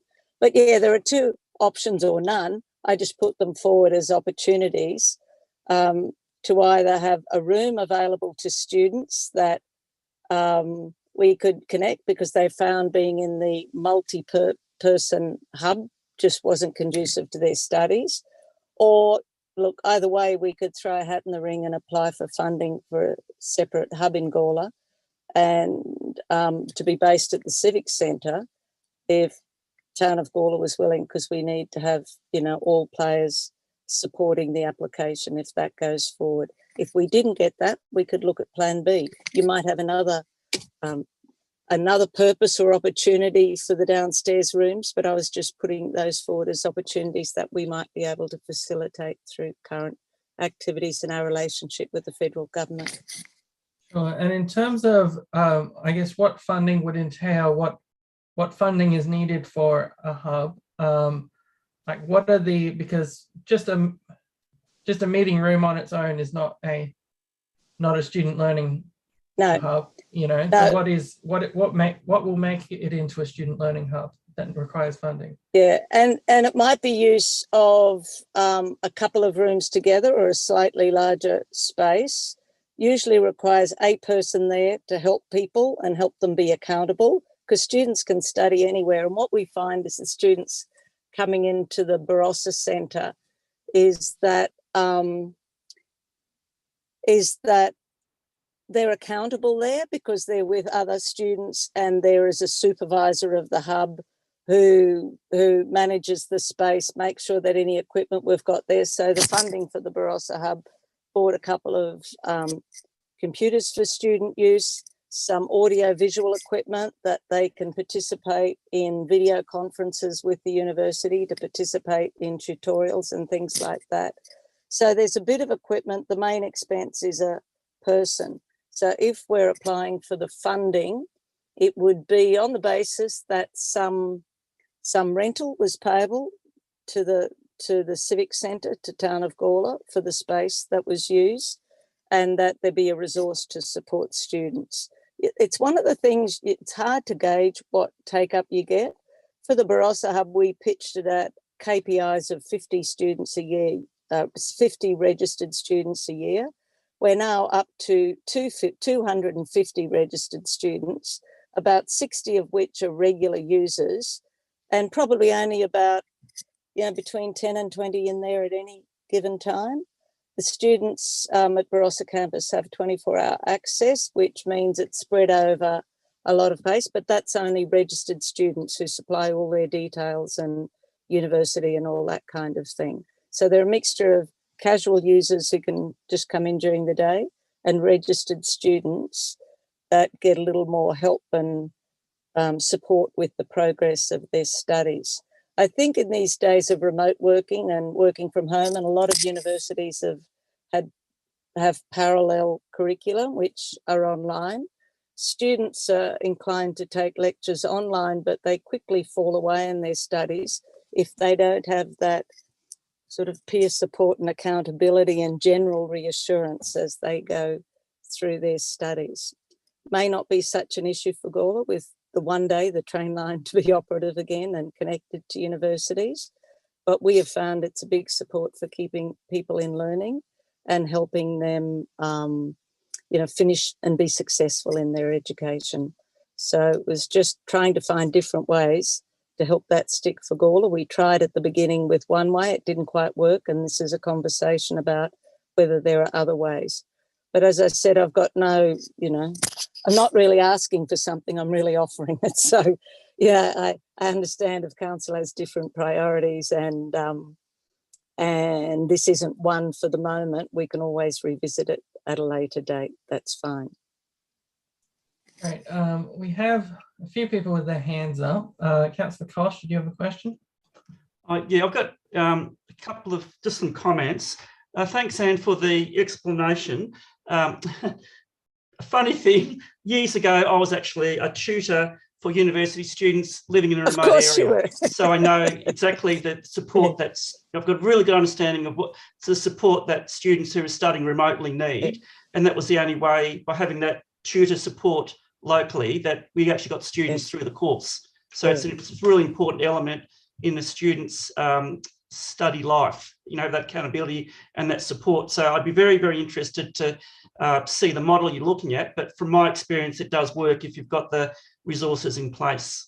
But I want to talk about some other things, but I think people want to talk about this at the moment. I'll come back to some other things when people have talked about the university opportunity. Thank you. Maya? Thank you. Yeah, look, I got contacted by John Giannitto about 2 weeks ago, wanting to talk about the development of tertiary support in Gawler or in the region. And he's quite willing to assist in any way he can, which I thought was a really wonderful offer. And I mentioned that to Henry as well. I'm really pleased to see that we're looking at tertiary support. I think the ABS data shows Gawler to not really coming up to scratch with kids going through tertiary education, and I think it's somewhere that we can contribute. I certainly would support any funding application. I think that we are now if we're the regional centre, we need to be providing these types of services. So yeah, I think it's really exciting. I hear what Cody you're saying, Councillor Davies. What does it look like? And I think we've got capacity. Yeah, so I'll leave it at that because I think we probably want to move a motion or something and talk properly about it. But yeah, I really think this is quite an exciting development. Councillor Fraser? Yeah, I'm really in agreement with this too. I think it's really good. Is it fully funded or is there money expected from the town of Gawler? You're talking about us getting rent, so I'm assuming it's fully funded. Is that right? Yeah, what we'd be looking for was a, shall we say, a supportive rent probably, or some, so it could even be Town of Gawler providing mentors for students and connections with the community. Usually you need to show tangible community support for it being in the town, but the Barossa one is pretty, as far as expenses go, is pretty much fully funded. We can ask and see what we get, you know, until you get the grant. You don't know how much you've got to play with, but we'd certainly be looking at getting the balance between value for money for the federal government and something that meets the outgoings associated with the centre. So I think the opportunities, the connection with the business hub, the opportunities for, you know, elected members to connect students with internship and project opportunities in the town, all those things we can build into a narrative of demonstrating community support. Yeah, and I think our youth space as well is something that I think is potentially relevant here in terms of, because that's, you know, that's what, like 12 to 25 or something in that range. And, you know, we are going to have people who are, you know, 14 now using the youth space regularly, and then they'll reach 18, and maybe we can have some sort of, you know, system in place to have a, you know, an ecosystem there. Yep, I agree. I like that youth space. I think it'd be great to bring that into it. Deputy Mayor? Yeah, I agree. I've got 3 conflicts of interest living at home at the moment that are struggling with study remotely and travel. And yeah, I think there's a lot of country students from the regions that are paying huge amounts of money to rent in Adelaide as well, which is really unaffordable. They're taking loans and things like that. It's really expensive for them to move to the city. But I do hear that from parents all the time, that they're making these sacrifices because you know, living in Gawler or out of Gawler, is just makes it so much harder for country students studying. So I fully think it's a great idea. And I think, yeah, COVID has made it really hard for students as well, because they aren't interacting. So the hub would be a great place for that. Yeah, like Cody's idea of moving on from the youth space as well, I think that works well. But yeah, I just maybe to keep things moving, I'm quite happy to move this motion officer's recommendation as well, if that's okay, Chair. Yeah, is there any adjustments you'd like to make to the motion, or just this general, I guess it's just asking that we get a report back, basically, right? Yeah, I think it's got a bit of flexibility in it as it is. And yeah, Joe, we've got to explore all these opportunities and work towards them. So yeah, no, I'm happy with the wording. Thanks, Chair.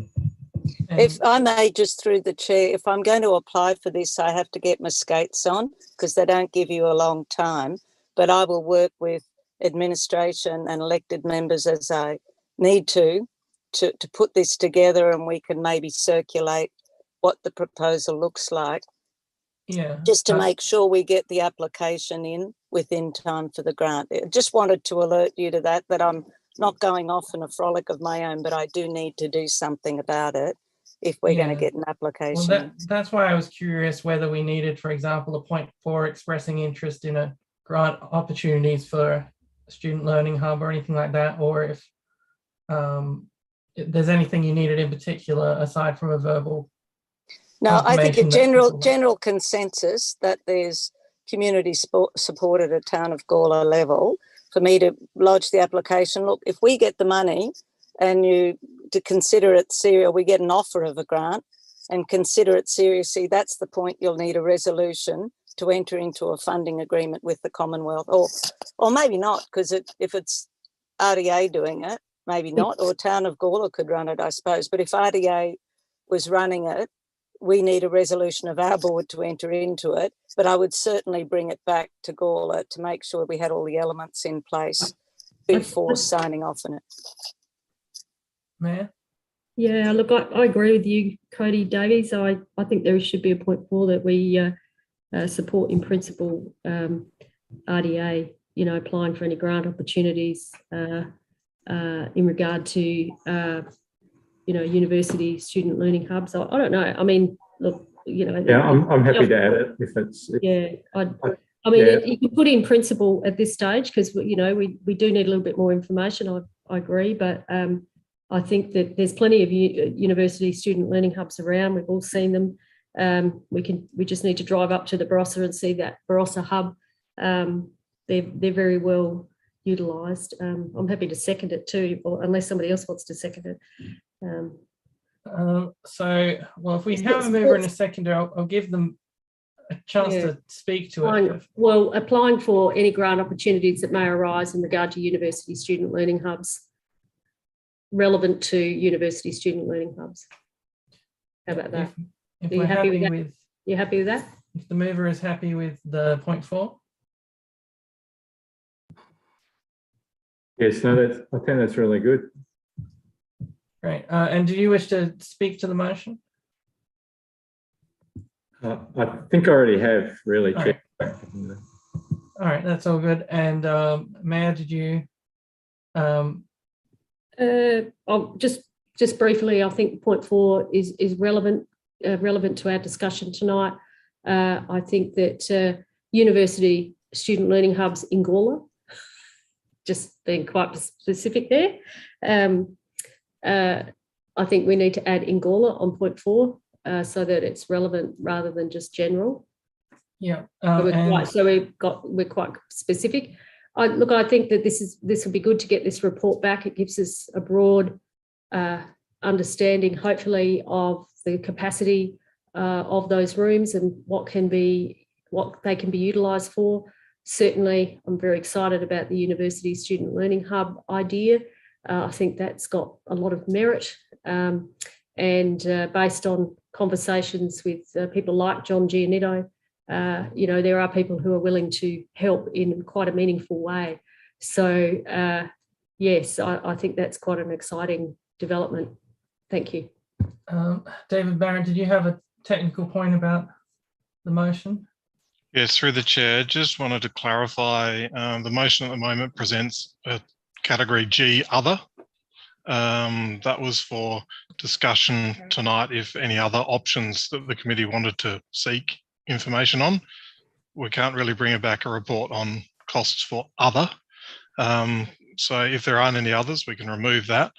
And I was also interested to understand the committee's appetite for potentially reducing the scope if there are any of the options that the committee don't want costs on, because that is a significant body of work to present costings on everything. So the intent of the motion was to get a bit more decision making from the committee about what options were suitable for the spaces in the minds of the committee. I'm happy with that, with A to F. Well, we can, if over the course of because lots of people have their hands up. So if people do want to bring something up, we can bring it up with the mover and seconder. Yeah. In that case, Councillor Shanks. Thank you, Chair. Look, I'm all for the university student. I think that makes perfect sense. I think Cody pointed it out really well with what we're promoting in the youth space. This is an extension of that. These sorts of ideas, these things that we're bringing to the table now, or thank you, Anne, for bringing that to the table as well. This is the reason why we said, look, we're not interested in just renting it out. We're not interested in being a further commercial landlord. We need to get some more community outcomes. This is the essence that we were trying to capture. It promotes that tertiary education. I remember going to the school in the city and using the university spaces to do my own study, and living in Hamley Bridge and coming into Gawler, et cetera. These sorts of spaces would have been handy as for someone in my position at that time. So just being able to supply that.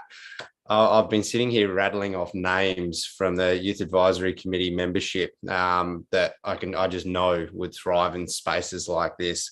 I did just want to put it to the membership that I love the idea of the university student learning hub. But what if we did, and again, I'm just putting this out there, 3 of the 4 rooms like that, and then a podcast video media room, so sort of have a dual usership there that could probably feed a little bit off of each other when you've got the university students using the study hub, but then also there's this media room that they could also use. There's some more community outcomes that I think we could draw out of that. So yeah, that was the only point that I was probably going to raise, that I would like to see 3 of the rooms used for the university hub and then the 1 room used as a media room, because I see the merit in that idea as well. Those were my 2 front runners as I've just highlighted. Councillor Koch? Yep, look, happy with the university option. Great. I'm just concerned with part A, corporate group tenancy. We actually, at our meeting, our council meeting on the 26th of October, we actually made a decision not to go ahead with corporate tenancies. So I'm quite surprised and concerned that it's popped up again, because we actually made a decision back then that we wouldn't go ahead, that we'd look at alternatives. And Councillor Shanks just mentioned there that we wouldn't become corporate landlords. So I don't know why that's gone back in there. So for my money, I think that should be taken out completely. With the video conferencing, I think it's a good idea, although I know there are some existing video conferencing facilities in town, and I think the Gawler Business Development Group are also looking at having their own video conferencing centre. So, we just really need to clarify that. But yeah, all those other ones are fine, I think. But for me, let's just forget about the corporate tenancy, because what we really need to, because also at our, when we talked about the innovation hub, the business hub, we actually talked about we needed to define what we're doing there, whether it was a business incubator, whether it was an innovative centre, or whether it was a shared workspace. For my money, the business incubator is really where we should be going to get startups with the growth mentality, working with them, providing support, and then they move on. I'm not too sure what an innovation centre is, but maybe that could be clarified. And I think for my money, having a shared workplace is probably at the bottom of my list, because you're actually competing against commercial spaces in our town already. So there's probably 1, potentially 2 commercial spaces that people, once they develop their business and move on, can go to those spaces anyway. So I'm just concerned, why we'd be looking at having commercial group tenancy, which is really would just be an extension of a shared workspace from the business hub, which is probably what we not really want, because that does, I think, compete against corporate, private enterprise. So yeah, that's just my two bobs worth, and hopefully we can come to consensus about what we're doing about the corporate group tenancy. Thank you. So CEO, did you have commentary? Yes, thank you, through the chair. Further to David Barrett's comments, and given the conversation and my sense is enthusiasm about the idea of the university student learning, if I could suggest that, based on what we've discussed, that we remove parts A and B and D and E, we focus on the university student and its association with podcasting, video production. That can be our focus. I dare say we won't be able to accommodate all of or any of those activities other than, and if we do go down the student learning path. And if that proves not to be successful, then we can always come back to these other activities. But if we do remove them now, then it will allow us to focus on the student learning opportunity, particularly as Anne mentioned, the funding application needs to be progressed relatively sort of promptly. And I'm also taking note of the comments about the podcasting and video production relative to that primary activity. So that will just allow us to focus our efforts accordingly. Again, if it's not successful, we can come back to these other options in the future. So the mover and the seconder, your thoughts on just maintaining C and F at this point? Just on the podcast, if I can, when we were redeveloping those rooms, we had mould, black mould in those bottom rooms, and we had big fans in there to dry them out. In the Cultural Heritage Centre down in the lower ground floor, the cabinetry doesn't sit on the wall, it's off the wall to enable the wall to breathe.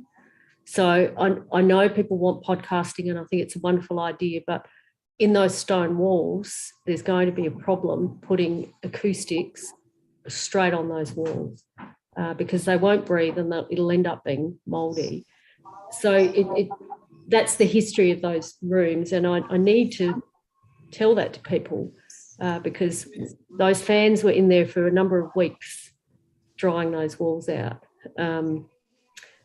So I'm not sure where we could put the podcasting. I think it is a valuable idea, but how do we do that in heritage walls? That's all. Sorry, I'm on my phone and I can't put up my hand. I don't know, for some reason I don't have that option. So I apologise for interrupting. But just briefly on that podcasting studio, we're looking at one for Barossa campus at the moment in bimodular flat pack soundproof studios, which can come in and be like a room within a room, which might get over that. Now, we probably don't need to tease this through now, but there may be some ways to achieve Councillor Shanks's objectives, because how you can use then those rooms is just another meeting room if they're not required for that podcast studio use. But there might be ways that we can meet the needs of the building and meet the needs of that too. So the other thing, now I am interrupting, is it okay for me to go and have my dinner? I've just got home from work. I've taken this halfway between Adelaide and here. So do the majority of members say that it's okay, that it's allowed for her to have her dinner? I think you got 2/3 majority. So thank you all. Lots to progress from this, and I will talk soon. Thank you. Thank you. So it seems like, well, the report that we get back about the podcasting video production presumably would cover all of this thought about where it could go and what it needs, etc. And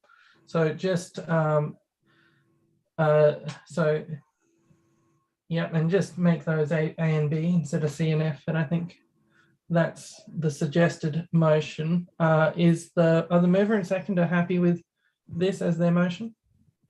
I'm happy because, like the CEO said, if this doesn't work out, or look at other options later. I think we are lucky with these rooms, and I think they can be adaptable. I mean, we do have to be very careful putting anything against stone walls, as the Mayor said, but we may be able to do that. So I think a report back would help in that regard. And I think it's a good body of work to get done. Yeah, I'm happy to support that, but I really don't want to see acoustics stuck on walls, because it just doesn't work, and it doesn't work down in those rooms. And I don't want to see fans down there getting rid of black mould. So I'm just putting it out there so everyone knows that there has been issues down there before. All right, so Councillor Fraser. Yes, I was going to take E out anyway, which was the storage, because just used up 2 rooms down there. We've increased storage down there in 2 rooms. So I didn't really think at this stage we needed to expand on that. I'm really happy with this. I have also heard that the Gawler Business Development Group are looking at approaching us to put the podcasting in the Civic Centre. So maybe we could work with them on this, but we do need a report on so that we know that we're safe using those rooms for that purpose. So, but I think both of these are a really good idea. Councillor Shanks. Oh, thank you, Chair. I know I've already spoken. I just wanted to point out there are building methods around acoustic absorbing that doesn't necessarily cover walls. I'll get your point, Mayor, but there is standard operating procedures that can be installed depending on the amount of acoustic vibrations that you are trying to absorb. Sometimes you might even be able to just acoustic panel sections of the ceiling and it will do what it needs to do. Other times you can have standalone on easel type that will actually assist with the vibrations through. But again, the report to come back should be able to tease all this out. The black mold info is a bit of a new one for me. So I thank you for bringing that to my attention. So yes, but yeah, there's definitely ways around that in being able to tick the box for a podcast video production room using building methodology. Do we have any other comments on this motion? If not, does the mover want to wrap up, or happy to move it? All those in favour?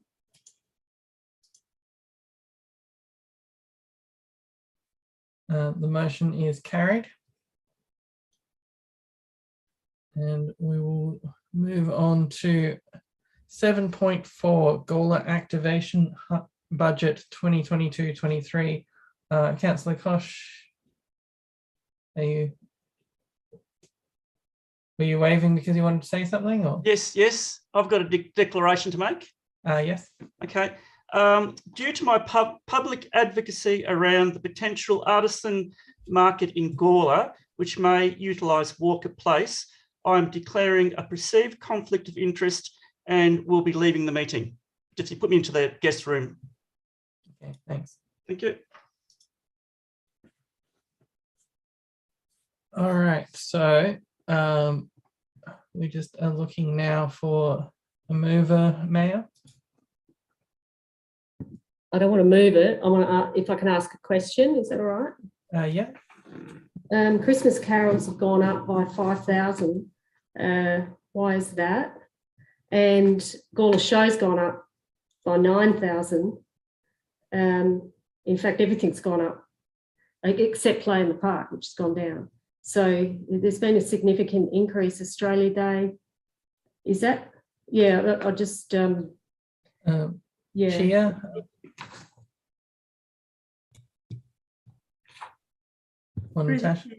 Yep. Through the chair.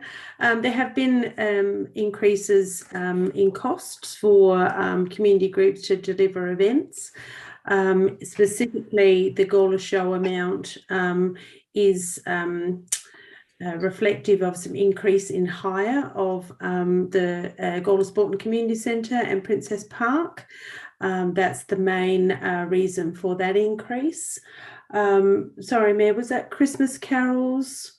Australia Day. Australia Day, yes. So we did with the change in presentation for the budget table, we did include all amounts and try and capture all amounts of in-kind support across all different teams and across council. Those amounts were already in the recurrent budgets. They're not new amounts. It was just a better way that we were able to capture them and present that information to you. And Australia Day? Australia Day was the same, with the in-kind support being added. Okay. It says you're putting it into the draft budget, that's all, and I'm assuming they're cash contributions. Are you saying most of it's in kind? In kind, yes, I am. So through the chair with the table. How much is in kind? I mean, it's just not jumping out at me. Sorry. No, that's all right. On page 24 of the agenda, it's got the breakdown of the budget.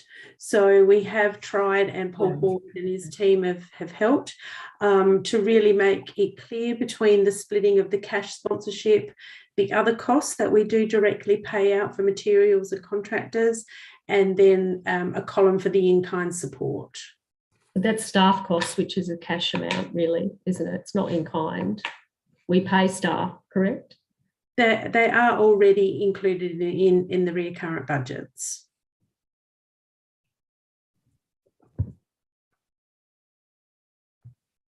All right. Councillor Samble, were you wanting to ask a question or move the motion?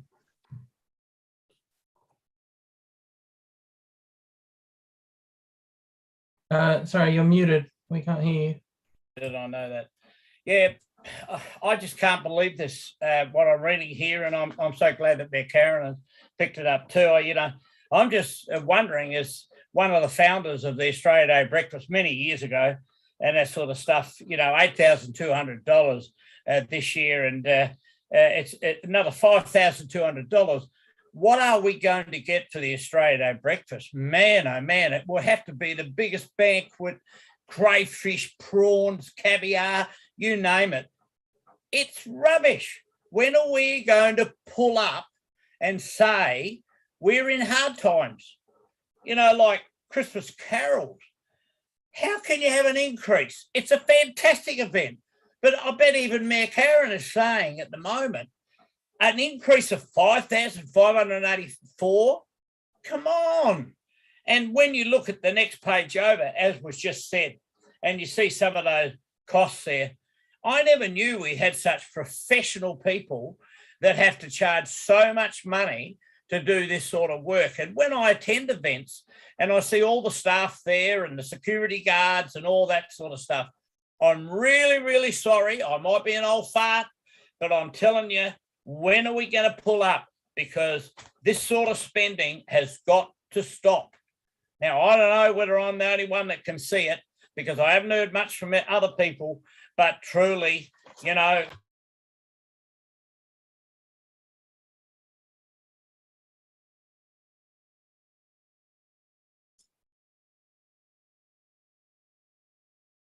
You've muted yourself, I think. That's probably a good thing. Yeah. All right. Well, Councillor Fraser? The skate park, there's an increase of nearly $6,000 there. We don't have, what would cause that? We don't have any infrastructures already there. So why would it cost another $6,000? It's only money, Di. It's our money. Natasha? Through the chair, with the skate park event, we do run that in partnership with YMCA, and they do charge us to run that event as a professional competition as part of the skate park competitions around the country. We also do pay for some free, what we offer to the community to come along. So coffees, and Rotary provide a barbecue. Last year we needed to provide fencing for COVID restrictions so that we could count numbers as people came in. So there are those associated costs. We do also provide first aid.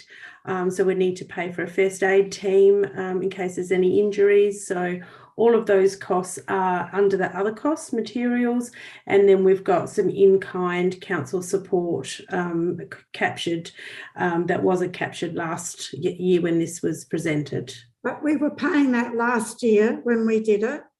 So, and I don't really see why we supply the coffee and the barbecue or whatever they have, because we've got services that would come along. And do that. They would have to be paid for, but it's nominal, and that helps them out, service clubs. So I don't know why we're supplying that sort of stuff when it couldn't be provided by service clubs. And I just can't see where we're $6,000 more than what we were last year. That's a lot of money when we were already supplying these services. Through the chair, we do provide it as a community event. Activating the skate park area to try and attract, the community to come along and participate in that. So I guess that is where we can, if you wish to have a change to the format of that and how we've offered that for in the future, I'm happy to take that suggestion. Well, I would actually like to see the service clubs and the coffee vans there. And it still comes a community thing. We do that down at, well, we did the last time I went to an Australia Day thing down at, the park. We had a coffee van there. We didn't supply the coffee, you bought it. And also the same with the service clubs, with the barbecue. So I just can't see why council should pay for that. CEO? Yeah, if I could, through the chair. A lot of these events are in theory run by community groups. However, there's an ever increasing expectation that council staff are involved and assist. And if it wasn't for that council staff involvement to the sums of in-kind support that we're trying to be transparent in, then the events wouldn't happen. So this is quantifying the level of that support that council staff have been participating in to help the community groups deliver the events. And if we didn't provide this level of support, a lot of these activities wouldn't happen. I don't have a problem with the in-kind. I understand that. It's just that especially with the skate park, I can't see why council's supplying the coffee and the barbecue when we've got service clubs that can do that. And I know it's not free if they do it, but it does help them with their fundraising. And most people don't mind paying $2.50 for a sausage and buying a coffee if that's what they want. I don't know that council needs to be supplying that. So, Mayor? I'm just wondering if we should defer this to the next CCS. It's still in time for the budget, and have another report with a little bit more detail around, why the effective in-kind support, and is there a opportunity to cut the actual cash component. Happy to second I appreciate what the CEO just said, but you just can't keep adding, give the same amount and then just keep adding because staff are doing more and more. Then if staff are doing more and more, then why are we giving the cash component? Something's got to give here, and I feel like I need a bit more information. That's all. Rather than an official deferral, do we want to move a version of the motion that asks for a report with further information, or because if we just defer it, then this motion will just show back up. Have further costings, another motion to have it deferred, come back with further costings. I'm happy to second the motion. Right, so what is can we get, let's just get it written up what this motion is. That item 7.4 be deferred to a future meeting. We'll stop point 2 that an accompanying report provide further detail justifying the $268,130 for the activation budget. I think we just need some further information if that's possible. Yeah, and did we need anything about the working with service clubs and all that kind of further options for the spending or anything like that, or are we happy with just a an accompanying report. Well, I think we've sort of raised some issues, and I can't think of any other words, Chair, unless you can. Just if people are happy with this, that 7.4 be deferred to a future meeting, and that an accompanying report justifying the total of $268,130 for the Gawler activation budget 222-223. Happy to second that.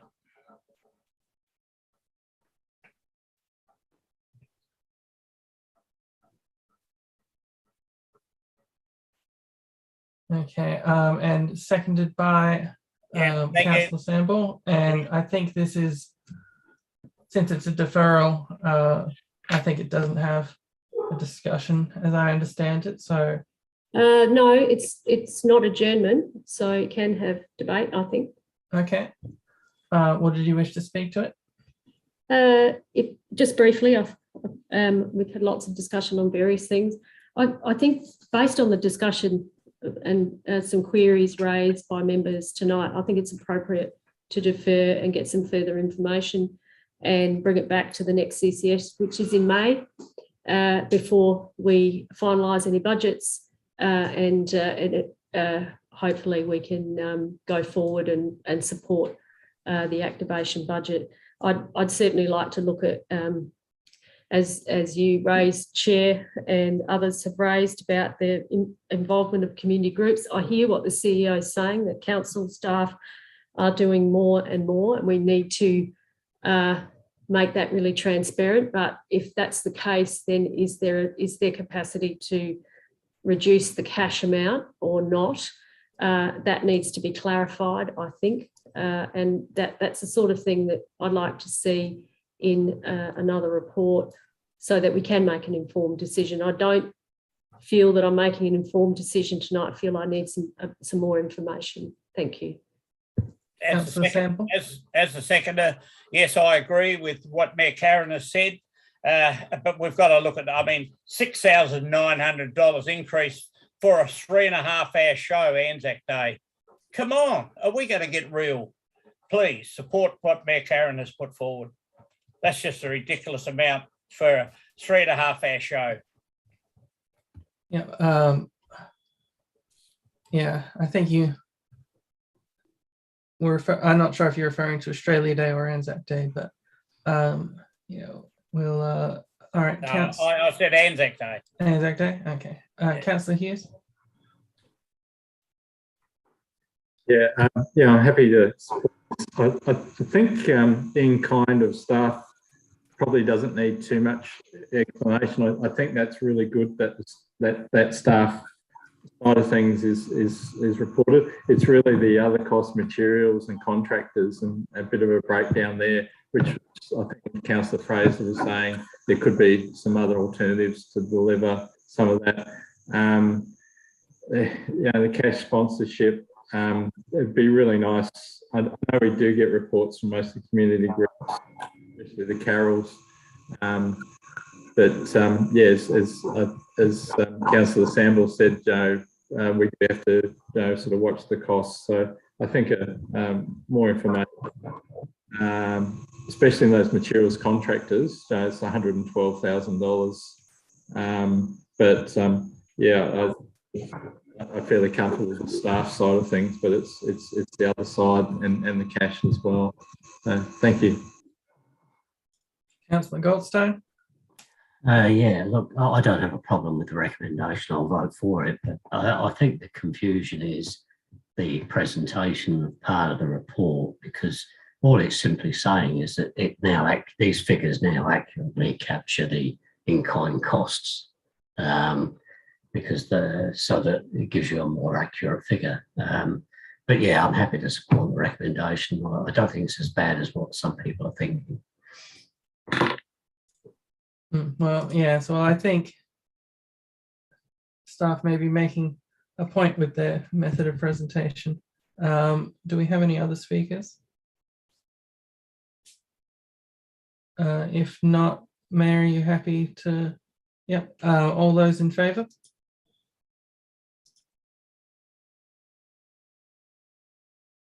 That is carried unanimously. And we will move on to 7.5 policy review for the media policy and the arts exhibits and exhibitions in council managed venues policy. Do we have any questions on this? Or someone happy to move the motion? Councillor Shanks. Yeah, I just had a question, Chair, if I could. I read this as just a matter of process. So just probably through you to staff, this is just an update with a few minor tweaks. That's sort of how I've read this report. Am I correct in saying that? Through the chair, that's 100% correct, Councillor Shanks. Yeah, all right, no worries. Well, look, I'm happy to move it and I can speak to it if you like, Chair. Yep. Yeah, look, like I said previously, this does to me read like an update to bring us online in 2022. Obviously, as we know, these spaces do move relatively quickly, and some of the slight amendments I do note is allowing our digital marketing officer a little bit more room to move, I guess, in the policy. So look, that all makes sense to me. And again, a matter of process, a matter of business. So I'm happy to support this. Councillor Goldstone, you wish to second? You're muted. Yeah, happy to second it. It really is just a routine update, so quite happy with it. Great. Do we have any other speakers? If not, I'll move that motion. All those in favour? It is carried.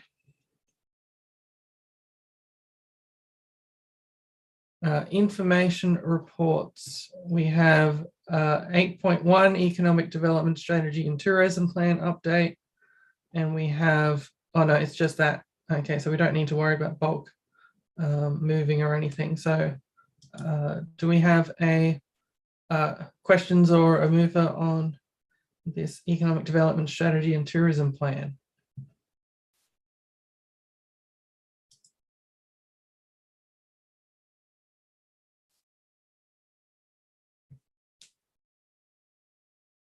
Do we not have a mover? Councillor Sample? Yeah, regarding the plan, yes, that's good. Is it possible that Mr. Barrett may be able to give us any update on when the Visitor Information Centre is going to be reopened? Is there any plans at all when that's going to happen? And a number of complaints that I received in the last couple of weeks is that on the entry into our towns, we've got notice boards that tells people when they're travelling what's on. And there's no signs on any of them. And we've got a very active and some great fringe shows that are on.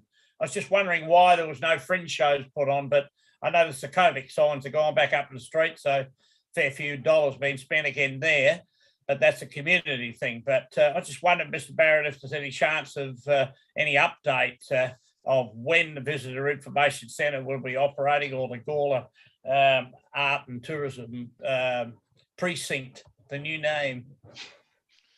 Certainly, through the chair, we are expecting practical completion of the upgrades on Tuesday next week, so final throws. We have planned to move the visitor centre over the following few days to the end of next week, and then install the new systems and reset up early the following week, with a view that the visitor centre will be operating from Wednesday the 23rd of March. And then we have the gallery coming in at the same time, and there's an official opening of the project scheduled for Monday the 28th of March. Invitations are coming out to elected members this week with all of that information in it. Regarding the signage, I'm not sure which signage you are meaning, Councillor Sample, whether it's potentially Taylor and Forgey's or something like that. I'm not. No, it's a sign when you come from the Brothel Valley. there's a special area being made on those signs there to hang a banner to say the fringe activities on at the moment, and also one out on the Adelaide Road when you come into Gawler that's normally got a car parked in front of it for sale. Yeah, the service club signs. Yep. Thank you. Thank you for the clarification. We don't generally put up fringe banners at the entrance signage points because they're normally on the main street, cross street, but that's a good point for future exercises for promotion of the fringe, that's for sure. Thank you, Councillor Zamble. Right. Bloody hard. Mayor? Thank you. I'm just on page 33. There's talk about the new Barossa Australia Committee, and you've mentioned here, I'll direct it to you, Chair, council staff believe it may be advantageous to the broader tourism region for the new committee within Barossa Australia itself not to be regarded as the regional tourism operator for the Barossa region, but a more strategically positioned group to coordinate this. What do you mean by that? I know we're going to get a future report, but I'd like some clarification now, if possible. Through the chair. So yes, there's been that recent merger between Barossa Wine Grape and Tourism Barossa to create Barossa Australia. Council staff's opinions on that is that we'd receive a reduced level of service from that organisation being in Gawler, because that organisation has an extensive remit around the Barossa geographical index zone, which is the wine region. So we are concerned that we wouldn't receive as much benefits with that organisation being the regional tourism organisation. And as part of the regional tourism organisation, it should be delivering services to Gawler and Light Regional Council. Light Regional Council have the same view. So we are hopeful that we can lobby the state government and tourism commission around a new model for delivering regional tourism services across our region so that we get our fair share, so to speak. Thank you. Yes, when I go through the Barossa signs, I always feel different, but then I don't. Yeah, it's at Sandy Creek, the sign, just so everyone knows. Yeah. So do we have a mover for this report?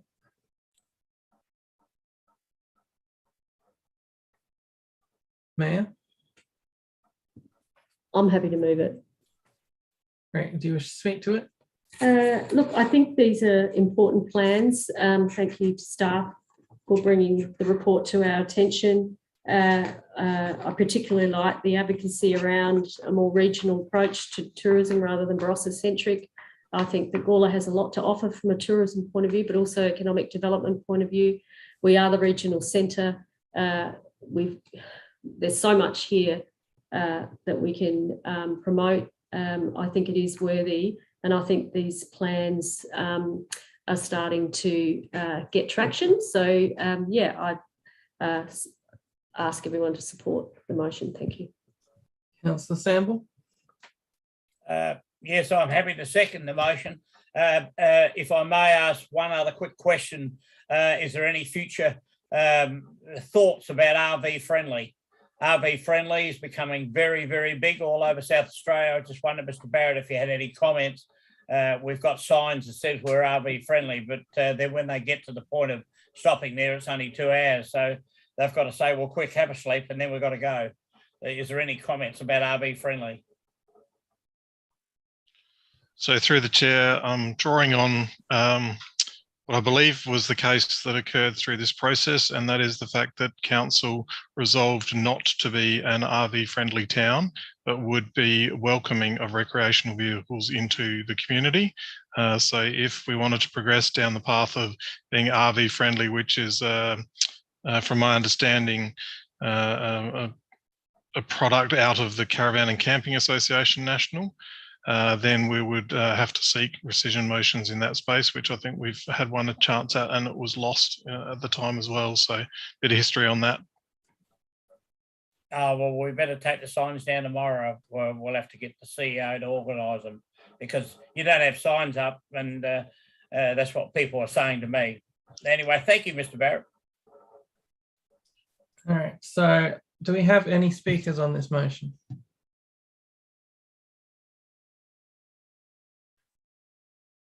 If not, does the mayor wish to close the, you're good? Yep. All in favour? It is carried unanimously.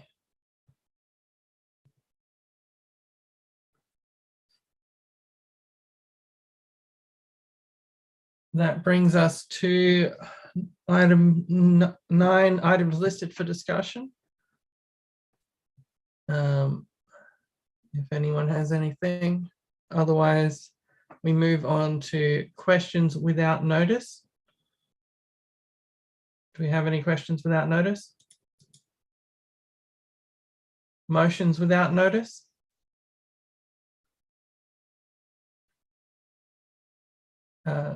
Councillor Shanks.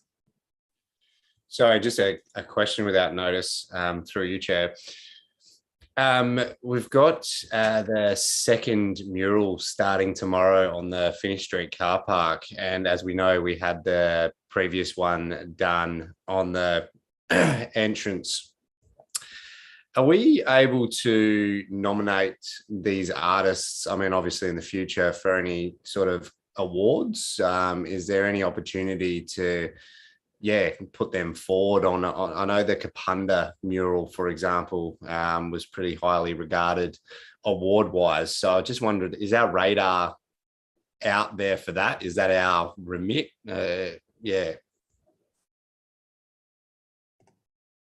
Through the chair, if I could,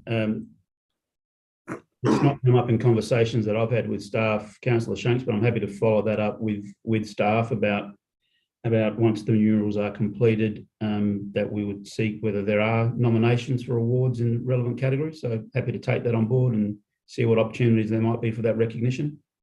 Yeah, that'd be fantastic, because I think that whole car park is about to be transformed completely. So it'd be really good to really get out there on that stage. Do we have any other questions or motions on notice? Without notice, I mean, Mayor? Yeah, just a question following on from Councillor Shanks. Has the mural that's about to be painted by Whaletail, has that been shared to everyone?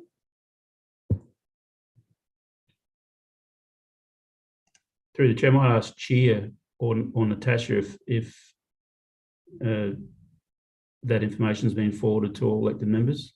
If not, we certainly will circulate it. Chair or Natasha? Through the chair, no, just with the elected members who are involved in the selection panel, but we can definitely share that through. I think it's worth doing. I think it's a stunning piece of work. I wholeheartedly agree with Councillor Shanks on the worthiness of what we're about to see. So anyone else have something, Mayor? Or not? Oh, no, sorry. Okay, speak now or forever hold your peace. In which case we will close the meeting at 9:42.